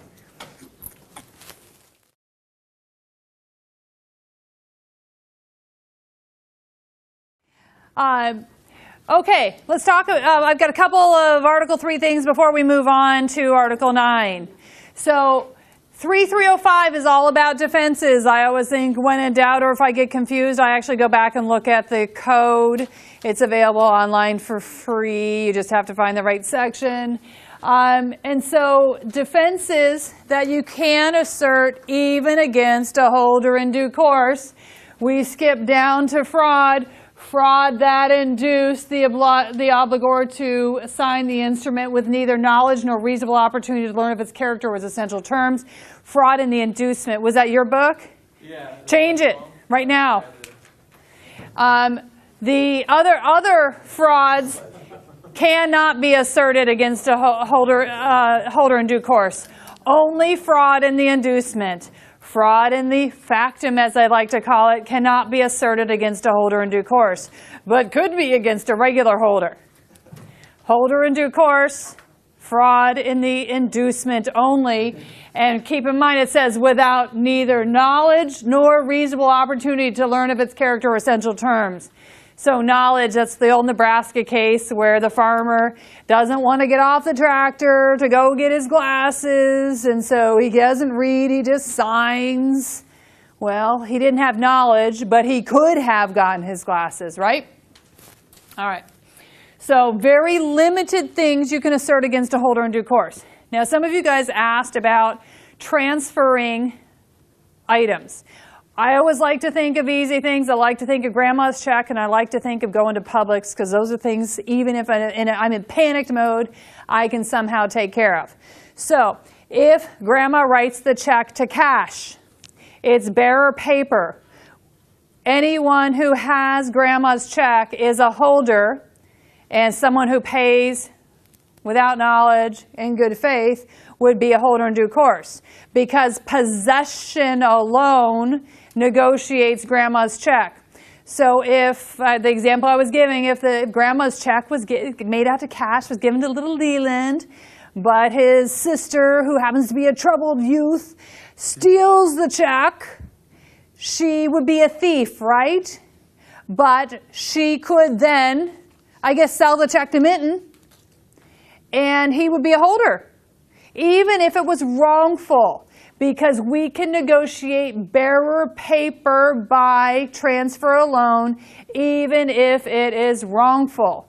So you could be a holder of bearer paper, because the whole idea about bearer paper is that you can negotiate it by transfer alone. That would not be true if we had order paper. If a check is made out to the order of Leland Nason Martin, and then Emelina turns it over and forges his name, and then tries to sell it to you, well, I'm so sorry, because Leland didn't sign it, right? And you can only transfer order paper by having the signature of the correct person plus a change in possession. So giving it to you is not enough. You would not be a holder because it was never negotiated, right?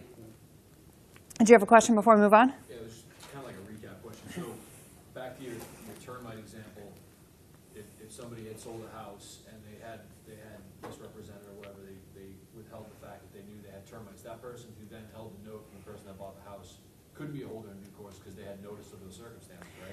Well, remember, the only people who are holders at all, the person who it's issued to is a payee on a note. It's not, holders are someone who the item has been negotiated to. That would not include payees on a check or on a promissory note because they're involved in the initial thing. The holder in due course doctrine is meant to protect potentially third parties who get these items, right? All right.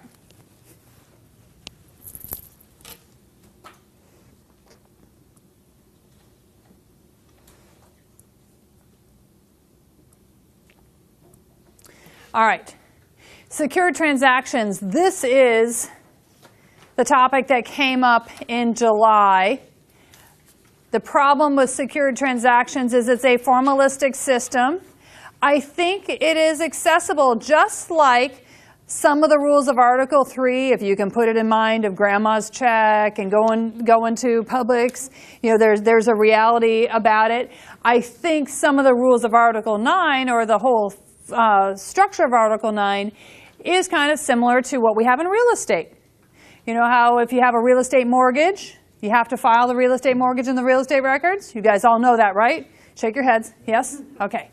Well, we have this system, but it's for personal property. For cars, for the ultrasound of the doctor's office, the x-ray machine of the doctor's office, the tractor out on the farm, right? And so we have things that are personal property that people buy with credit, right? So we use this these rules for that purpose, and it involves doing the right paperwork and filing the right paperwork in the right location.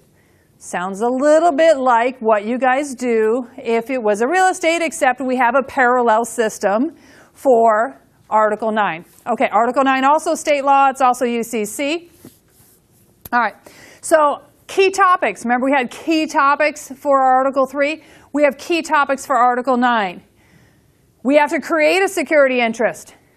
Just because you sell somebody something and maybe they don't pay you for it doesn't mean you can go repossess it. Why can the repo guy go repossess the car when the person doesn't pay? Well, because they had a security interest. They put it in the documents. So we have to create a security interest. That makes the security interest good against the debtor. Creating a security interest makes the claim good against the debtor. Not just a claim for payment, but a repossession of the goods. Perfecting a security interest is usually, although not always, accomplished by filing in the right place, and that makes the claim good against the whole world. Just like in real estate world, right? If your mortgage is filed in the real estate records and your mortgage is filed first and someone else's second, you end up with a senior mortgage holder and a junior. You guys have heard all that, right? Same kind of thing here. All right, so we perfect. And then sometimes we have issues about priority because everyone wants to say they're first even if they're not. And then we have issues about what happens when the debtor defaults, meaning they can't pay. All right. So creditors can get liens by the process of execution. That's true whether or not you have a security interest. It shouldn't surprise you. Creditors go to court, they get a lien, so on and so forth. We can also have statutory liens. You guys have probably heard of that before, right? Statutory liens, mechanics liens, artisans liens. And then there are consensual agreements that create liens. That's what we're talking about here. You guys know about the mortgages, but we have personal property. That's what is at issue here. Article 9, just like Article 3, has its own buzzwords. They are different than what we have in Article 3, so make sure you use the correct buzzwords. All right. So, I like to say secured transactions is the game of musical chairs.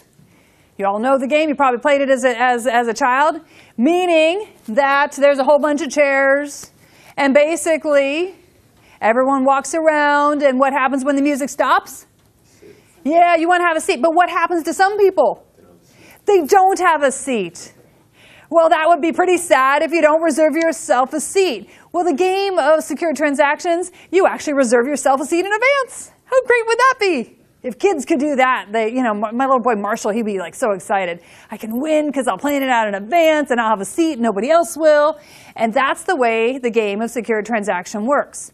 If you play the rules correctly, when the music stops and the debtor has no more money, you have a seat. Now, the seat is only as big as the personal property that you have. If you have $100,000 that you lent to someone and your collateral is a $10,000 car, I guess it's a really tiny seat. But it's at least something, because when a debtor goes into bankruptcy, we take all the assets of the debtor and we put them in bankruptcy and all the creditors get a piece of the pie. Well, wouldn't it be nice if the creditor could say, hey, I want to reserve my piece of the pie in advance and I want more than the share I would get otherwise? Because in bankruptcy, creditors typically get pennies on the dollar. Well, it would be nice if I had a $100,000 loan to someone and I had $100,000 of collateral. So is there any downside for me? Not so much. I guess I'd have to go through the process to repossess, but I can do that. So, so this should sound like a great idea. If you're representing a creditor, they want to reserve their seat at the table.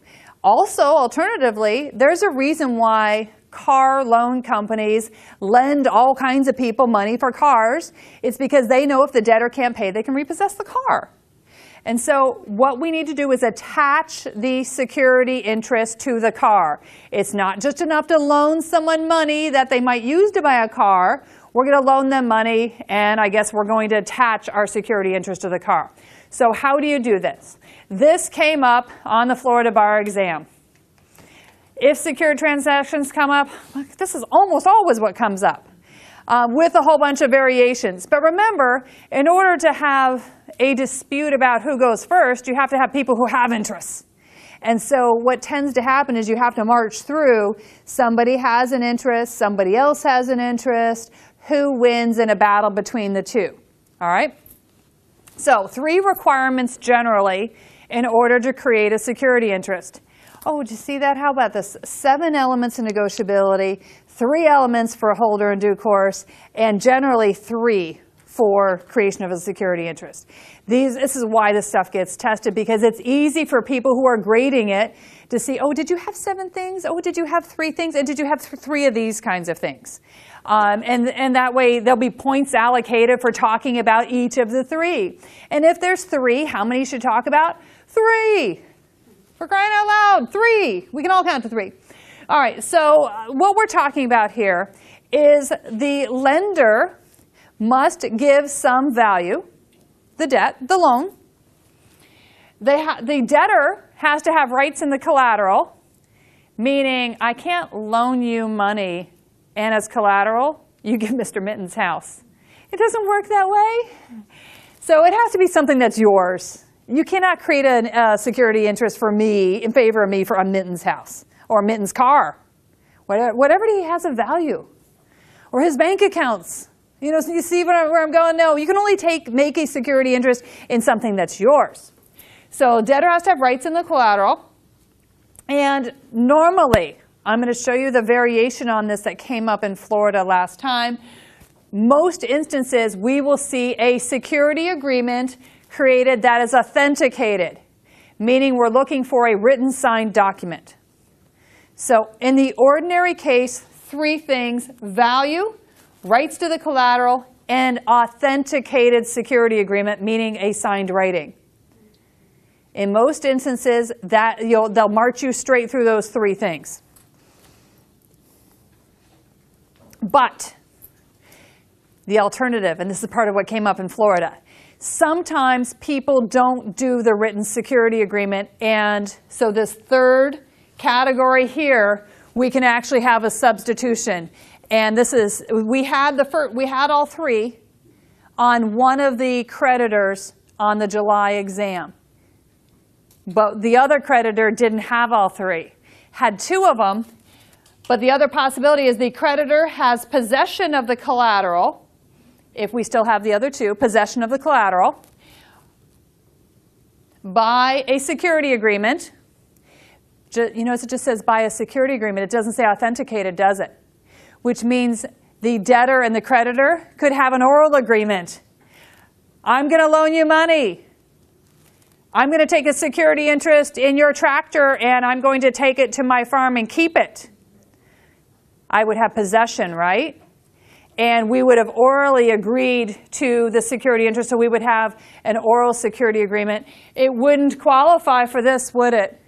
It's not authenticated. Authenticated is a written signed document.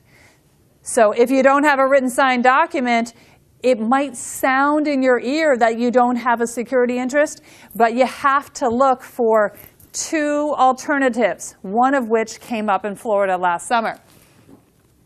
Possession with an oral agreement, usually, or if the collateral is a deposit account, or there's certain other things, but usually it's going to be a deposit account, where the secured party has control pursuant to a security agreement. This is the one that came up in July. The creditor was a bank, and the collateral was the deposit account at the bank. And so the collateral was the deposit account, and the bank had control because it was at their bank, and there was a security agreement. An oral agreement for a security interest is a security agreement.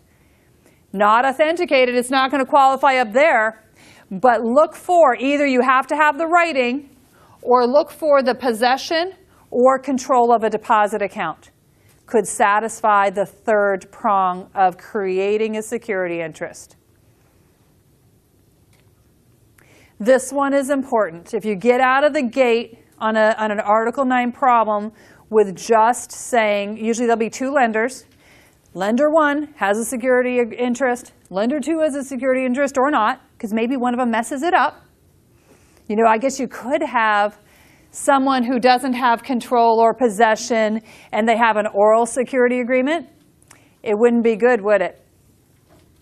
And so maybe you could have that. I don't know that I've seen that one so much. Usually we make everyone have security agreements, both lenders, and then you make them fight because we want to get to the priority dispute. But perhaps you'll have, like they did in Florida, one that went the traditional route and then the bank that had the control. Does everyone see how that would work? So they both have reserved a seat at the table. All right. So when we have a security agreement, we do have to identify the collateral. This was not at issue in July. They said it was a deposit account for the bank, and they said the other lender it was equipment. That's enough. We cannot use super generic descriptions. We cannot give a security agreement that says, I am taking a security interest in everything you own. That doesn't work. So if you see that, that is not a valid security agreement. So we do have to have, we can have general descriptions, like we could say equipment, we could say farm products, we could say intellectual property or deposit accounts or inventory or something like that. That would all be fine. Or sometimes we will say something very, very specific, like I'm taking a security interest in Mr. Mitten's Dell computer serial number, 1, 2, 3, 4, 5, 6, 7, 8, 9, 10, right? I'm not going to have much left. I know, I'm sorry. It's all going to be subject to security interests. And so I guess you just better pay up. So, so we could be specific. And we could use general categories. General categories is okay. You just don't just look for something that says all of the debtor's property, because that's not good.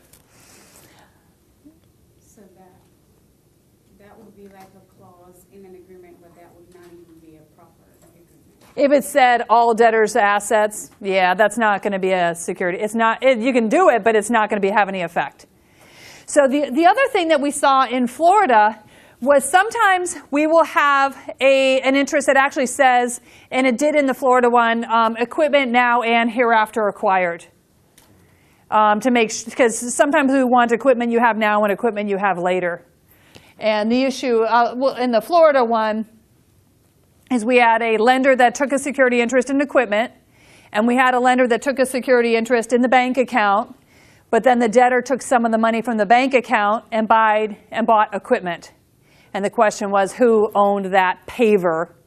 And for reasons that I'll tell you, that the bank was able to continue its protection in the paver, which probably makes sense to you, right? Because it wouldn't be very good for lenders if the debtor could take whatever it is and undo their protection and then make some other lender to be number one. So if the bank was first and they were in that problem, and they continue their priority, then they're good. Now, sometimes people can mess up their priority. It's true. But they didn't in that problem. They took all the right actions. Yeah, go ahead. It's just the collateral. So if it was a fixed amount that created that collateral account, and the buyer took some of that and put on the equipment, then you're saying the bank that is in control of that deposit account will still have some. We call it proceeds. We took some of the money from here, and we took that. When we take that and invest it in something else, it's called proceeds. But it's proceeds of the bank account. We just changed money for a greater. And then, of course, the lender wanted the greater when the music stopped, right? And all the chairs, and is this chair yours, or is this chair the bank's? And that's what the issue came up, right? Who gets it? And the bank did, because they were actually first, and they did continue their perfection in the greater because they found out and they went out and filed. So which is what they needed to do on the rules. All right. All right. So create the security interest. 3 things, with the third one having an alternative, right? Now, once we create it, that makes the security interest good against the debtor. Now, perfecting the security interest makes it good against the world, i.e. other people who might want whatever it is that you have. So usually, so far, you guys have seen buzzwords, right? Debtor, creditor, security interest, right? We create the security interest usually through a security agreement. A security interest is not a security agreement. The interest is just what we create with the agreement. So you'll be looking for buzzwords on an exam. Usually it's going to be a lender, it's going to be a bank, and you're going to see someone signed a security agreement. And remember, since you're looking for an authenticated security agreement, you're going to look for a language in the problem that says someone signed or executed a security agreement, because then you're like, yes, that's number 3 on my list, right? All right. If we have a security agreement, then we make it good against the whole world by doing what we call perfecting the interest. You could have an unperfected interest and it's still good against the debtor. But if you want to protect it against the world, it's just like with mortgages. If you had an interest against someone but it's not filed, you know, you might have a tough time. Usually, we file something called a financing statement. We call them UCC1s in practice, but on the bar exam, you will see language, and in July they did. It said that the lender properly filed a financing statement. Properly filed a financing statement. All right, so that's what you file. Usually it's a form. It's a very little form. You have to write the debtor's name on it, you write the creditor's name, and you write what the collateral is, and it gets filed. And you can even do it online. It's very easy. Debtor's name, usually under the new rules, if it's an individual, it is their driver's license name, even if their driver's license name does not match their birth certificate or passport. That's just the rule. We had to pick someone's name. You know, what's your name? Does anyone have a name on their driver's license that doesn't match their birth certificate? It happens. Driver's license bureaus make all kinds of mistakes. Did you change your name or did they just mess it up? When I got married. Oh, see, well, whatever's on your driver's license may not be your actual name, but if somebody wanted to file against some personal property, that's the name they'd have to use. All right. So we put this a debtor's name, secured party's name, and indication of the collateral. Interestingly enough, we can use a super generic description here. We can say all of your personal property. And the reason we can do this here is because you only get in filing as much as you had in the security agreement, and so you don't somehow make a bigger pie. And so we don't harm people for doing that. So individuals we sign, we file in the state of your residence. Organization, it is the principal place of business, usually meaning the state of incorporation these days. All right. Financing statement does have to be authorized. I can't just go out and file financing statements against all of you and have it somehow be okay and just make everything run amok. So they do have to be authorized. Usually when someone files an application for a loan, there's a statement in there that permits the banks to file. All right. I said usually we file. But you guys started to be thinking from that other page we had, well, we knew there was something about possession and something about control, right? So it's true. Sometimes you must perfect by control. Filing, you could do it, but it's not going to be enough. Investment property, deposit accounts, electronic chattel paper, and letters of credit, and I'll just tell you, it's always a deposit account. I've never seen it be anything other than a deposit account, and what was it in July? It was a deposit account. The bank in that case, they had value. The debtor had rights in the collateral. It was their bank account. They had an oral security interest with the bank having control of the deposit account because it was at their bank.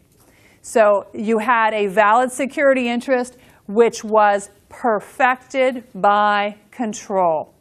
All right? Other possibility is perfection by possession. Yes, it is true. We can possess tangible goods, negotiable instruments as well, and that would perfect those because who lends against, I'm going to give you a loan against your car, but he has it? I mean, who does that kind of stuff? So that doesn't work. So lenders, need to see the collateral. So perfection sometimes can be done by possession. That's true. I have seen problems about automatic perfection. There are some limited times in which we can do automatic perfection, meaning there's a security interest, but we don't make someone go file. Usually that's the case of consumer goods. Every time Sears sells a refrigerator, we don't make on credit, we don't make Sears run out and file a financing statement. They would have to have a lot of lawyers on hand to get that done and to get it done correctly, and they'd have to be checking everyone's driver's licenses and the like, right? So, purchase money security interest, we call that PMSI, in consumer goods, enjoy automatic perfection. Meaning, if you're at Sears and the register spits out in the register the security agreement, they have you sign it because you're buying the refrigerator on credit, then Sears would have an automatic perfection against that refrigerator, and they could repossess it even if they did not file. They don't need to. Automatic perfection, we call it PMSI. All right, so this is what happened in Florida. Remember the bank account and the equipment, bank and lender. The debtor took money out of the bank account and bought a piece of equipment, and then everyone wanted to claim the equipment when the music stopped. So we get the bank had a temporary perfection in the proceeds, meaning the equipment. So when a debtor takes collateral and turns it into something else, you sell the cow, you get beans instead, you sell the beans, you get money, so on and so forth, right? People exchange things all the time. When that happens, you get a temporary perfection for 20 days on your proceeds. But temporary means, and the temporary dates back to the original day that we perfected, because just like in the mortgage world, this is a first to file system in most cases. Nearly always first in time, first in right. Not always, but mostly. All right. There are exceptions to all these rules, of course. 20 days and beyond 20 days, usually what you have to do, and there are subtleties to this rule, but usually what you have to do is go out and file a new financing statement, which is what the bank did in the Florida problem, unless the bank already had a financing statement that would have covered. If the bank had already filed against equipment, and the second guy filed against equipment and it would have covered it, then I guess they would have been fine and they wouldn't have to refile.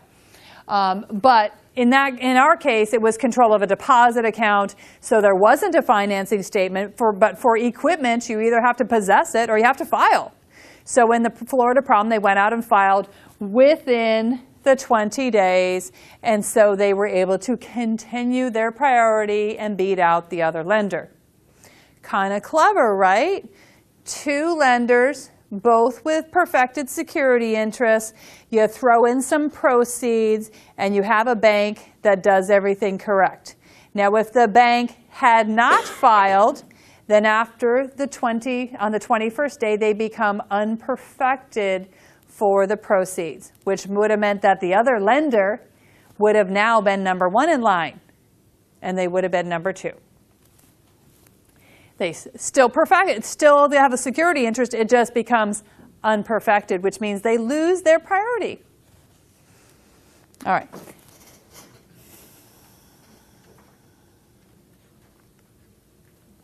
All right. So this one, Florida, they do not release, I guess, well, maybe in the springtime they might release some student answers or examinee answers to some of their problems. It will be far too late for your guys' purposes. So I kind of put together what I would have done for this problem, thinking that I like to be short and I like to be to the point because I always want to move on. And so you guys, again, the clock. I mean, knowing all this stuff, sure, I guess that's a hurdle for you guys, but your biggest challenge is going to be time and making sure you don't spend too much time on one thing and then you get behind. So if this were mine, now this problem had two parts. There was a contract part on it that had a mistake, mistake in a bidding process. And so that was standard first-year contract issues. And then they had this Article 9 problem. And this was question number 1. And so I wouldn't be surprised if they do something like that. Maybe it'll be criminal law with Article 3 or something crazy like that. But I like doing something with just, if you can do 3 paragraphs and a short explanation, or if you have 30 minutes, I mean, I like to do rules of 3 if I can. Now, I started with bank has a valid security interest. That is a really short statement. Bank has a valid security interest. Lender has a valid security interest in equipment, including the after acquired, which is permissible. Basically keep it simple. Say if someone has a security interest or not, and then go into the rationale about why. So bank has a valid security interest. Bank paid value. Payer has rights to the collateral. Elements of the security interest, value, rights to collateral, security agreement. The third element is also met here, even though there is not an authenticated security agreement, because payer did agree to the security interest and bank has control of the deposit account. Remember, that was one of the alternative ways to satisfy the third requirement. And so basically going down 3, the way I did this first is I took care of the ones that were easy. The value, the $5,000 paid, rights to the collateral, it was the debtor's bank account.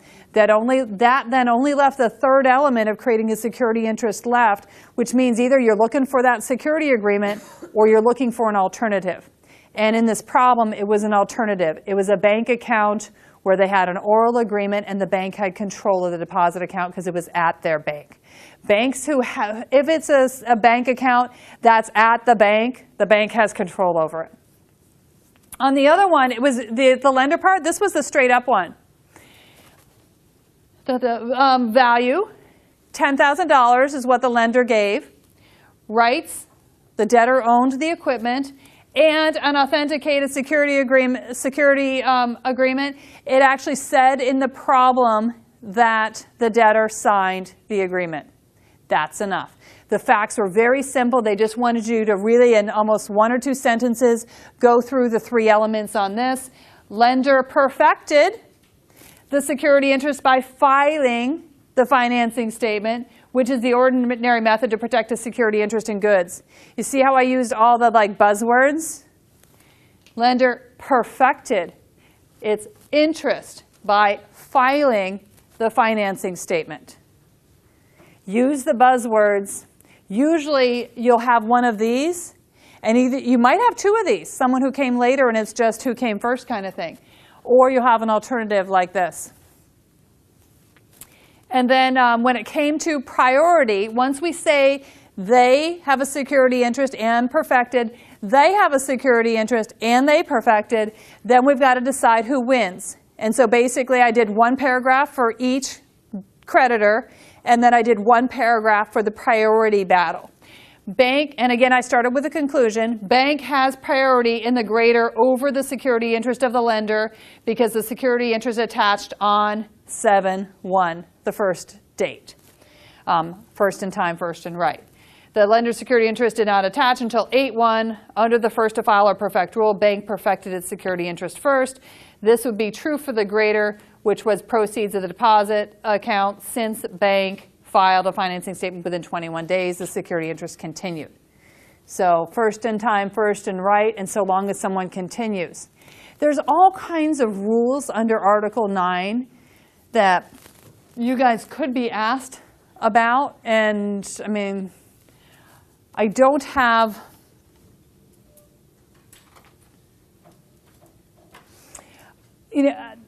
I think the best way to handle the subtle rules, again, is if you practice a set of past exam questions, that is your best armor, because I think the best way to predict what Florida is going to give you is to look at what others have done.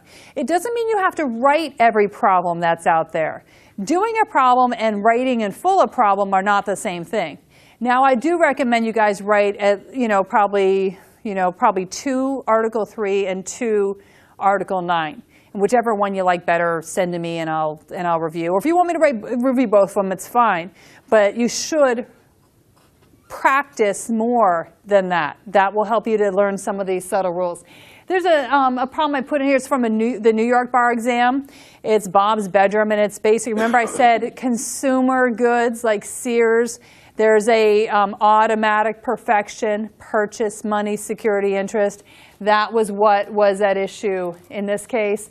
Wanting to know, does Magic Circle, the seller, have an enforceable security interest in the bedroom set? And so when you get to something like that, you think, hey, the debtor had there was value, debtor had rights in the collateral because they're buying the bedroom suite, there was a security agreement, and there was no perfection needed because of the automatic perfection rule for PMSIs. Relatively easy and straightforward to write this. This was combined with a family law problem. Yeah. I mean, remember, we've seen stuff combined with criminal law. I've seen it combined with corporate law. July was combined with contract, and here was combined with a divorce, that they had bought a bedroom set on credit. But all you would have to do here is go through the 3 elements, and then you say perfected by automatic perfection PMSI. All right. So, priority disputes.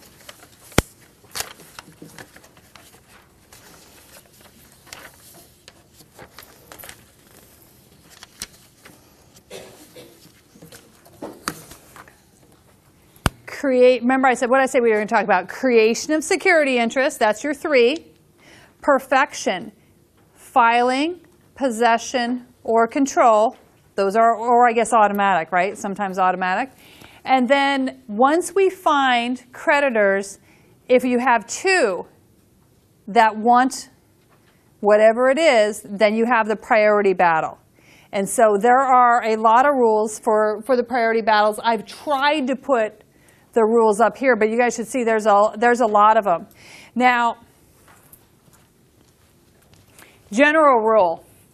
If you have something where everybody has screwed it up, and their perfection, maybe they all have security interests, but they're all unperfected, then the first one to have done their security interest would win.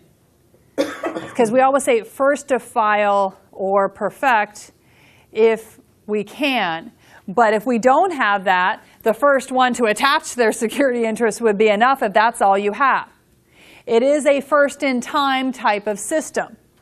If we have perfected and unperfected, one perfected, one unperfected, someone got it right, someone didn't, then the one that's perfected is going to win, even if the other one had theirs first. First to file or perfect. If there's a super priority rule, if someone has a valid purchase money security interest, they have super priority even over creditors who already existed. So if I took a security interest in, I don't know, all your refrigerators, in your refrigerator and your TV or something like that, right? And then the refrigerator breaks, and you go to Sears, and you get a refrigerator on credit. That would be, we're talking about a purchase money security interest, right? I might have been first, and Sears might have been second, but Sears is going to win because they're going to be a purchase money security interest. Makes sense, right? Because otherwise there wouldn't be a refrigerator. I wouldn't have anything anyway because your refrigerator broke. All right. Inventory can be confusing. I don't always see this one come up, but I put the rule in here anyway. A PMSI in inventory. Because you could see that with businesses, right? Sometimes businesses can't be in business if someone doesn't finance their inventory. The PMSI in inventory will win if they are perfected, meaning usually by filing, when the debtor gets possession of the inventory, and they give notice to any prior creditors. So if you imagine it's an automobile dealership, and you're going to be a new seller of cars to them, but you know they have other credit arrangements, you'll make sure you're perfected. You're probably doing your filing. And you would also give notice to the other creditors, hey, we are doing floor plan financing for ABC cars. And so notice. A PMSI in equipment wins if perfected either before or within 20 days after debtor gets possession of the equipment. So, oh, wait, PMSI in consumer goods, automatic perfection. PMSI in other things, not automatic perfection. PMSIs in consumer goods, Sears. So make sure you remember that. But a PMSI in equipment, even though it's not automatic perfection, we give those lenders a little bit of a grace period. They've got 20 days. And it will date back to the beginning of the 20 days. Conflicting. If the PMSI is seller financing, the seller wins. Otherwise, the first to file or perfect wins. That is a general rule. Put aside chattel paper, because I've never seen any bar test on chattel paper. And, you know, if Florida gives you guys chattel paper, oh, wow. But there's going to be a lot of people with problems. But I also think don't get stressed out by the things that you can't deal with, right? Deal with the things that you can.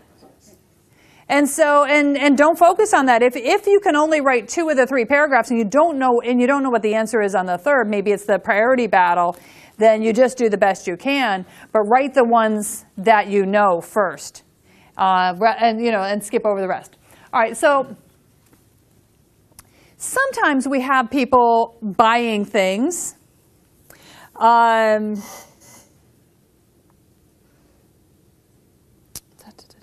I want to talk about this one here. Buyers in the ordinary course. This comes up sometimes. If you go to Best Buy and buy a TV, do you have any worries about whether Best Buy has inventory financing? And someone's going to come to your house and take your TV? No. And so the reason is we have a rule in the code that actually says a buyer in the ordinary course of business, and Best Buy's in the business of selling TVs, right?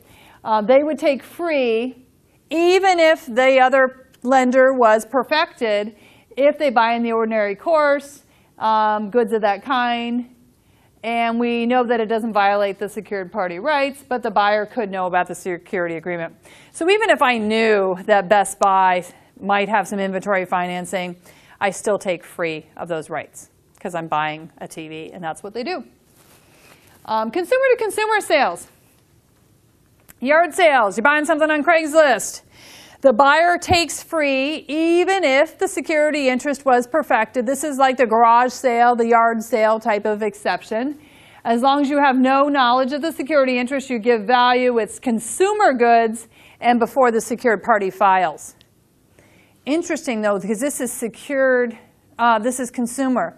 I've always wondered that whether a bar exam will give you a question whether it's something that could be consumer goods in your hands or in my hands at my house. Curtains, draperies. At my house, it's a consumer good, right? But if it's in your law office, it's not a consumer good anymore. It's actually equipment.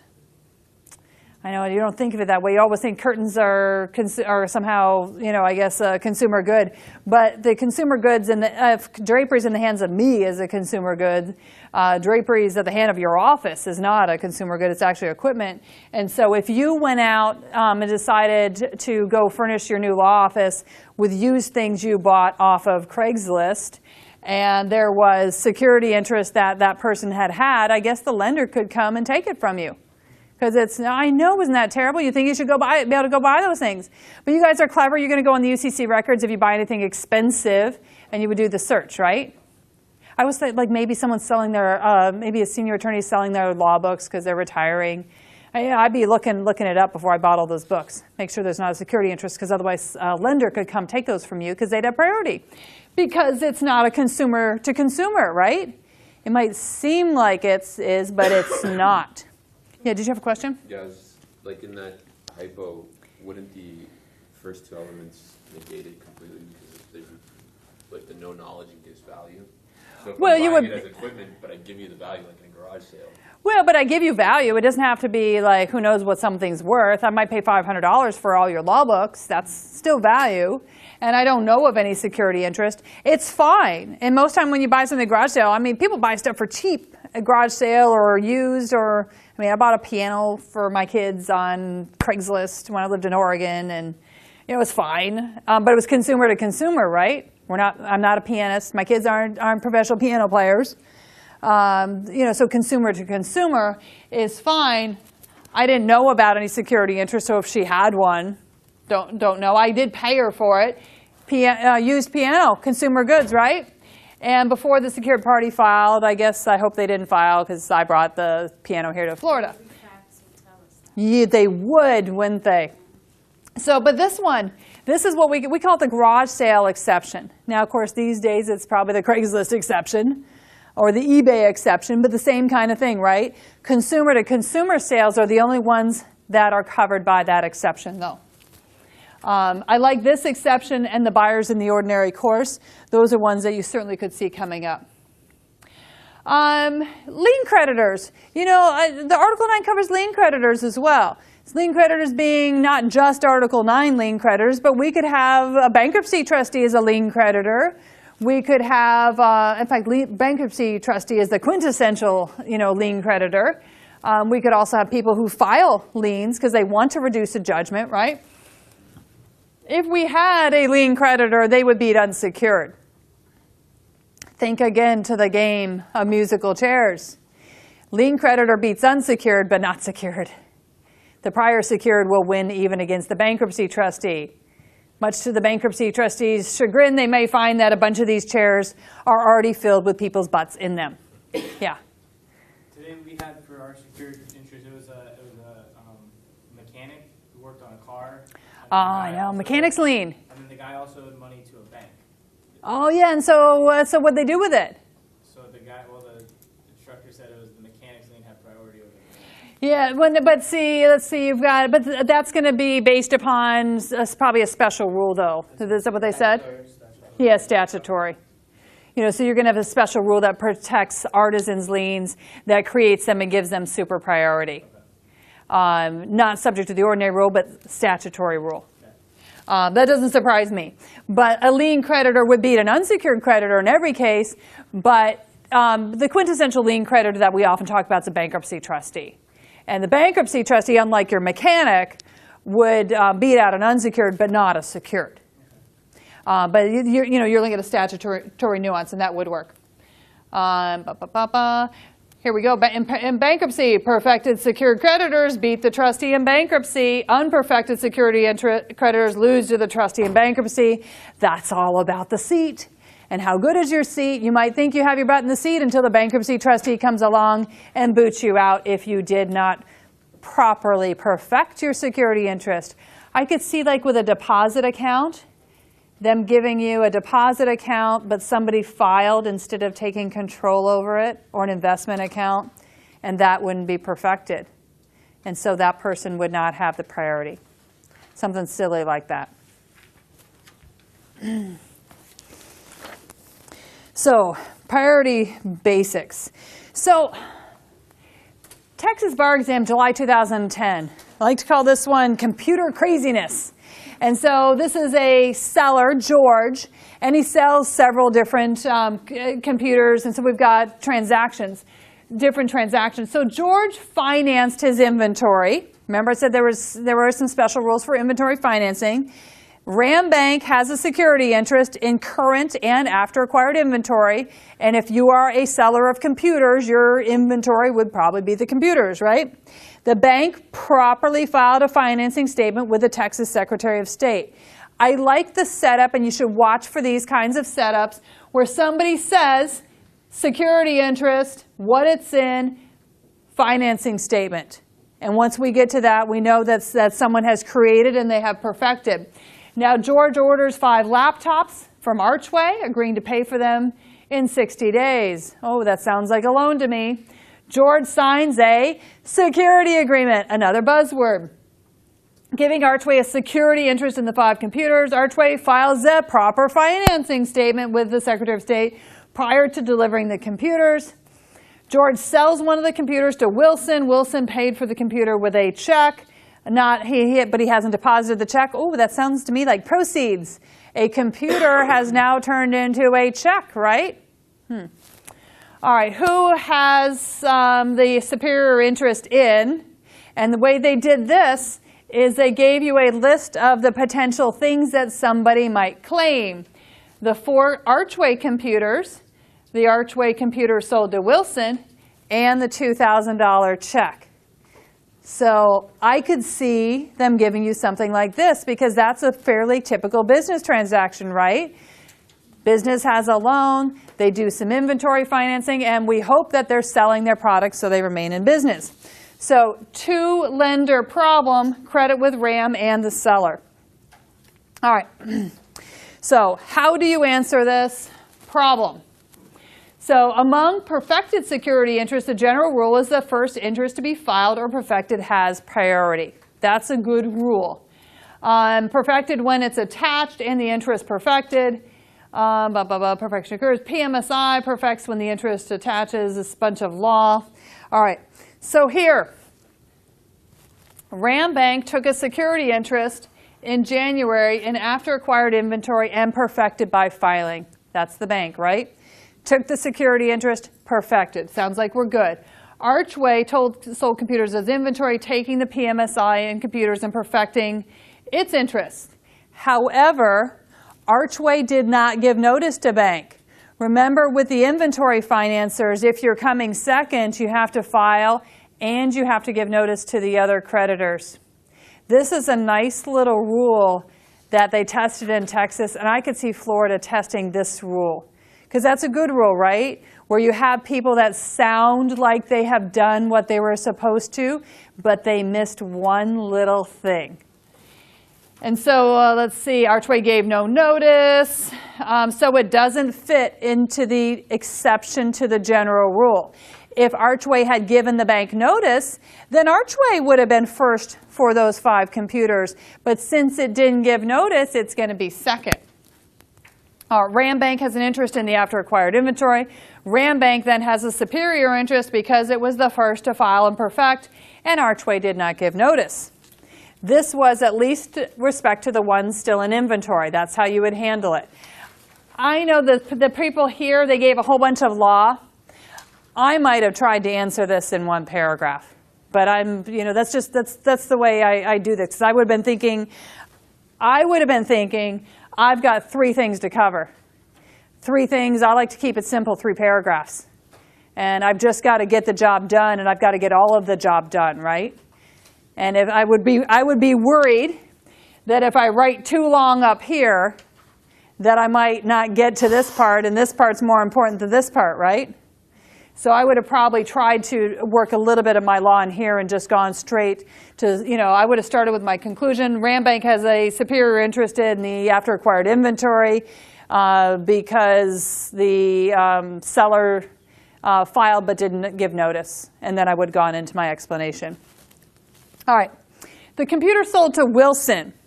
Here, this is ordinary course of business rule, right? They're in the business of selling computers. And so Wilson bought a computer in the ordinary course of business. And so Wilson bought the computer. As a buyer in the ordinary course, he takes free of the interest. And so Wilson has the superior interest. It's a good thing, or you guys would have people knocking at your doors all the time for everything that you buy. And again, look at the model answer that they gave here. They did, kind of 2 short paragraphs and then 1 little answer. I would have just done 1 paragraph on this. But I just don't like to dilly-dally. I'm always too neurotic about the time. And so I would have started with the conclusion. Wilson has a superior interest in the computer he bought under the buyers in the ordinary course rule, period. And then I would have just explained the rule, and that would have been it. I might have done 3 sentences, and that's it. And I'm sure I would have gotten full points. So sometimes less is more. Time is your enemy, right? All right, it's actually a $2,000 check, I think. Remember, the rules of priority. We've already had the rules of priority. George received the check as payment for the sale of the computer. The check is proceeds of the computer, right? Ram had a superior interest in the computer and would automatically have a superior interest in the check as proceeds, subject to the 20-day rule that we've mentioned. Of course, that 20-day rule Florida just tested on. So I suspect they're not going to test you guys on the 20-day rule because they just tested on that in July. But I would make sure I know it just in case. 20-day grace period for proceeds. They could do something like this, though, right? Where proceeds is a little bit of it, but you've also got the buyer in the ordinary course, and you've got the inventory financing. So this does make for a clever problem, except the only thing is they haven't wrapped something else into it. Maybe they could wrap a BA type of problem into this one. Because Florida only has so many essays they can give you guys, right? You have a question? You look like you have a question. This is confusing. Oh, of course. This is a lot. I told you all to come to commercial law. All right. So, we only have a few minutes left, and before it all descends upon the stress washes over you. Couple rules. The whole thing that you ever see the repossession show on TV, right? It's terrible. That would never happen under Article 9. They would violate all the rules. So the way it works is if we have a security interest, and let's presume it's valid and we were first in line and everything like that, if the debtor defaults, meaning doesn't pay in most cases, the seller can actually repossess the collateral. Now the creditor can repossess in two ways: judicial process and self-help. The reason why the TV show is so unrealistic is a creditor can only repossess using self-help if they can do so without breaching the peace. They breach the peace all over the place on that show. So, cannot breach the peace. You can go onto someone's property, but as soon as someone comes out screaming or comes out with a gun or all that kind of stuff, you can't use self-help. Yes, creditors have rights to repossess, but the primary right is to repossess through judicial process. That's the right. They don't have an automatic right to do the self-help repossession. It's a limited right to self-help repossession only if they don't breach the peace. And so that's that rule. I would worry if they give you a damages question on Article 9. The reason why I would say this is because, they did it in Texas. 2011, it's a problem I call the knuckler, where there was a repossession and a question about how much somebody would owe. And so, again, remember, I'm predicting based upon what other states have done and what, the multi-state essay examiners have done. That's what you've got. And once you start seeing other states have done it, maybe I haven't seen the transfer and presentment coming up too often, but they did this. The rule kind of goes like this. What happens if the creditor repossesses? Sometimes it's voluntary, right? So sometimes we let the creditor retain the collateral. We call that a strict foreclosure. It's proposed to the debtor and accepted by the debtor, or acquiesced because they don't give any comment within 20 days.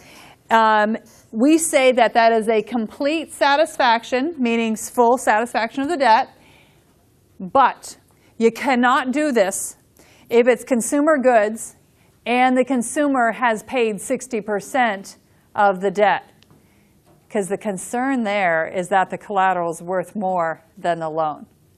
And so the rule does permit this strict foreclosure where the creditor can take back the collateral, call it even, but not. And even if we'll send you the notice in the mail, and even if you don't respond, it's good.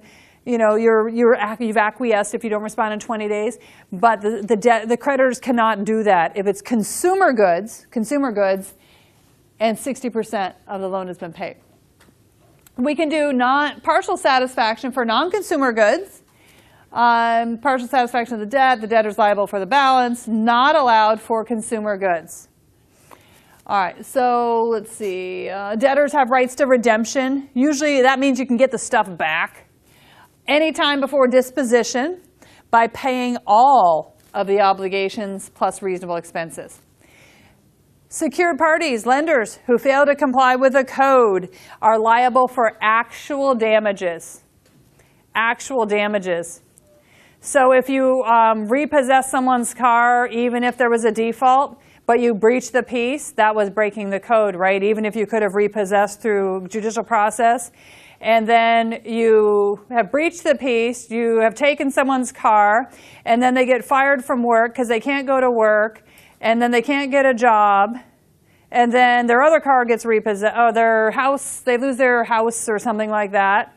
You know, we can imagine a whole big tale of woe, right? Creditors, actual damages, on the hook for that, plain and simple. So they're not supposed to breach the peace because they're not entitled to that. That's breaching. They don't have a right to it. They have a right to judicial process. All right. Let's see. Court presumes that the value of the collateral is presumed equal to the value of the debt, usually. If collateral is consumer goods, then the consumer gets the credit service charge plus 10% of the principal obligation, like a little penalty. Yeah. That issue with complete satisfaction. So if you pay off 60% of the goods that you owe to somebody that has a security, consumer goods, right? Right. That has consumer goods with a security interest, right? Then the creditor cannot retain the goods in satisfaction. They would have to sell it. Okay, so then they give you back the 40%. Yeah. All right, or maybe because what really happens. I don't know where my pen went. Presume you've got a $5,000 loan against some type of equipment, and maybe you've paid off all but what $2,000 is left on the amount, and the debtor defaults when they owe $2,000, and so. What do you think that the collateral is worth?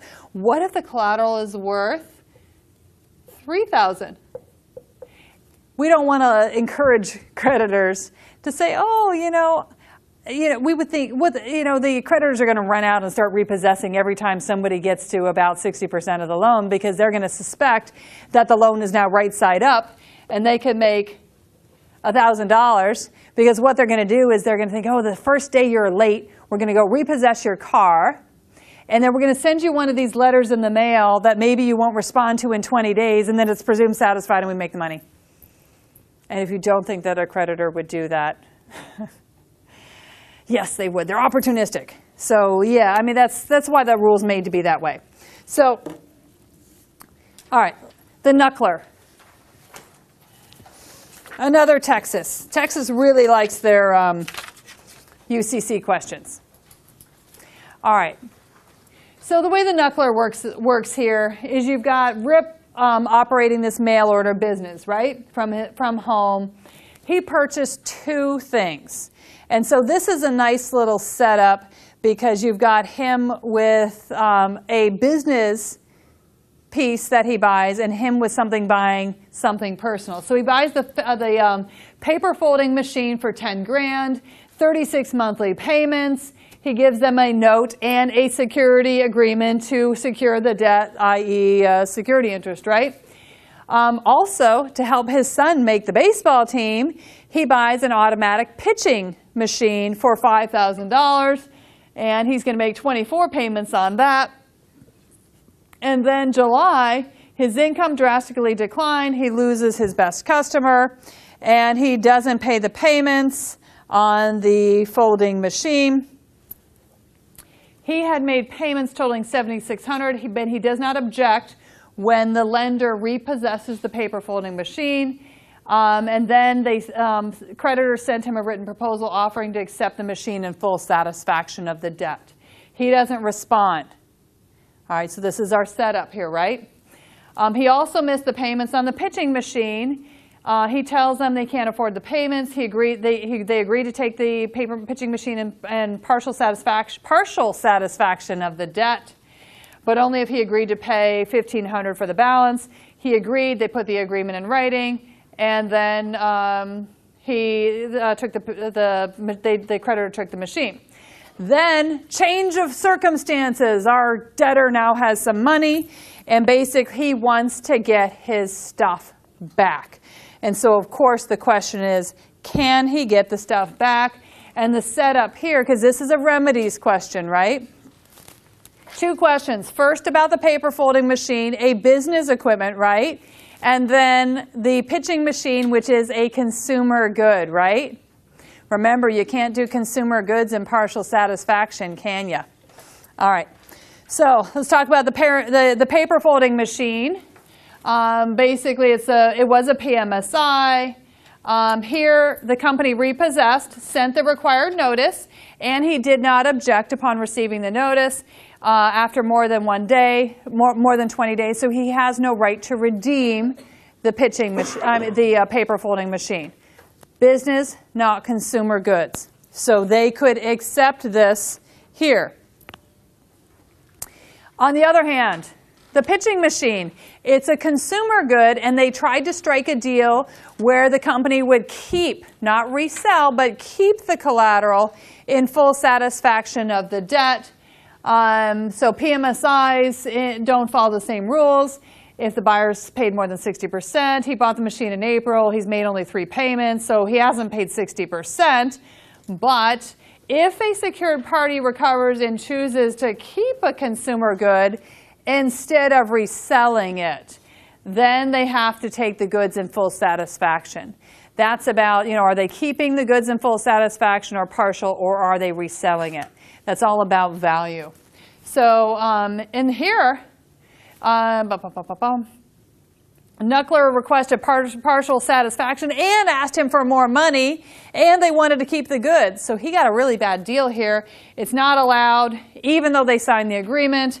And so since they have not done this properly, he might be able to get the pitching machine back if they still have it. And so he could probably try and reclaim it and file a suit for violation of the code, into which he would get all his interest he paid plus 10% of the purchase price, which would be $500. Wow. You guys will be just like saying, please don't give me damages. But remedies under Article 9 is important. Most of this is about could they repossess? They could. And can they do partial satisfaction versus full satisfaction? And that's just the difference between consumer and business equipment here. That brings us, I think, look, to the end. See time? Right on time. It's 6 o'clock. And I couldn't do this in 2 hours, though. Sorry, guys. Not even as fast as I spoke. This is a lot. If you guys, what you guys were doing just the Barbary this morning? I don't have Barbary. Some people do have planners. Okay, and it was so, but if you guys are just doing this second time, the best thing for you guys to do is practice. And they're recording this as well, so I was like, I think 3 times. You got to hear things 3 times to start learning them, and you've got to practice this skill. Really, I'll read these for you guys, but you guys have to write them. So, yeah, those. And did Sarah send these out the questions out to you electronically as well? Did you guys get everything electronically? Only paper? Well, I bet she'll do them electronic if you asked, or if you send me an email, jmartin@stu.edu. I'll send you guys these the PowerPoint and the questions by electronic, because I do everything electronic. So like electronic. So if you want them, just send me an email. And we can also just email you sample stuff and all that. Yeah, if you want to do those, some of them I think I put the answers in if there was answers. Remember, not every examiner releases answers. If you guys write a Barbary question, I reviewed a lot of the Barbary questions. Be on the lookout for the man who didn't get his glasses, because that was one of the ones I read. I must have read 10 of those last summer. So it's good practice, but if you get those questions, just be on the safe side and scan in or take pictures of the questions. So don't presume I have all the Barbary questions, because I don't. If anything in the Barbary books seems to be inconsistent and you're not sure that it's right, like that fraud in the inducement versus fraud in the factum, just either find the code or just send me an email. All right, I will answer those questions. I want to help you guys. So there's a small group of you guys. You guys can do this, though. But practice you must. All right? All right. Go off in the world and do great things.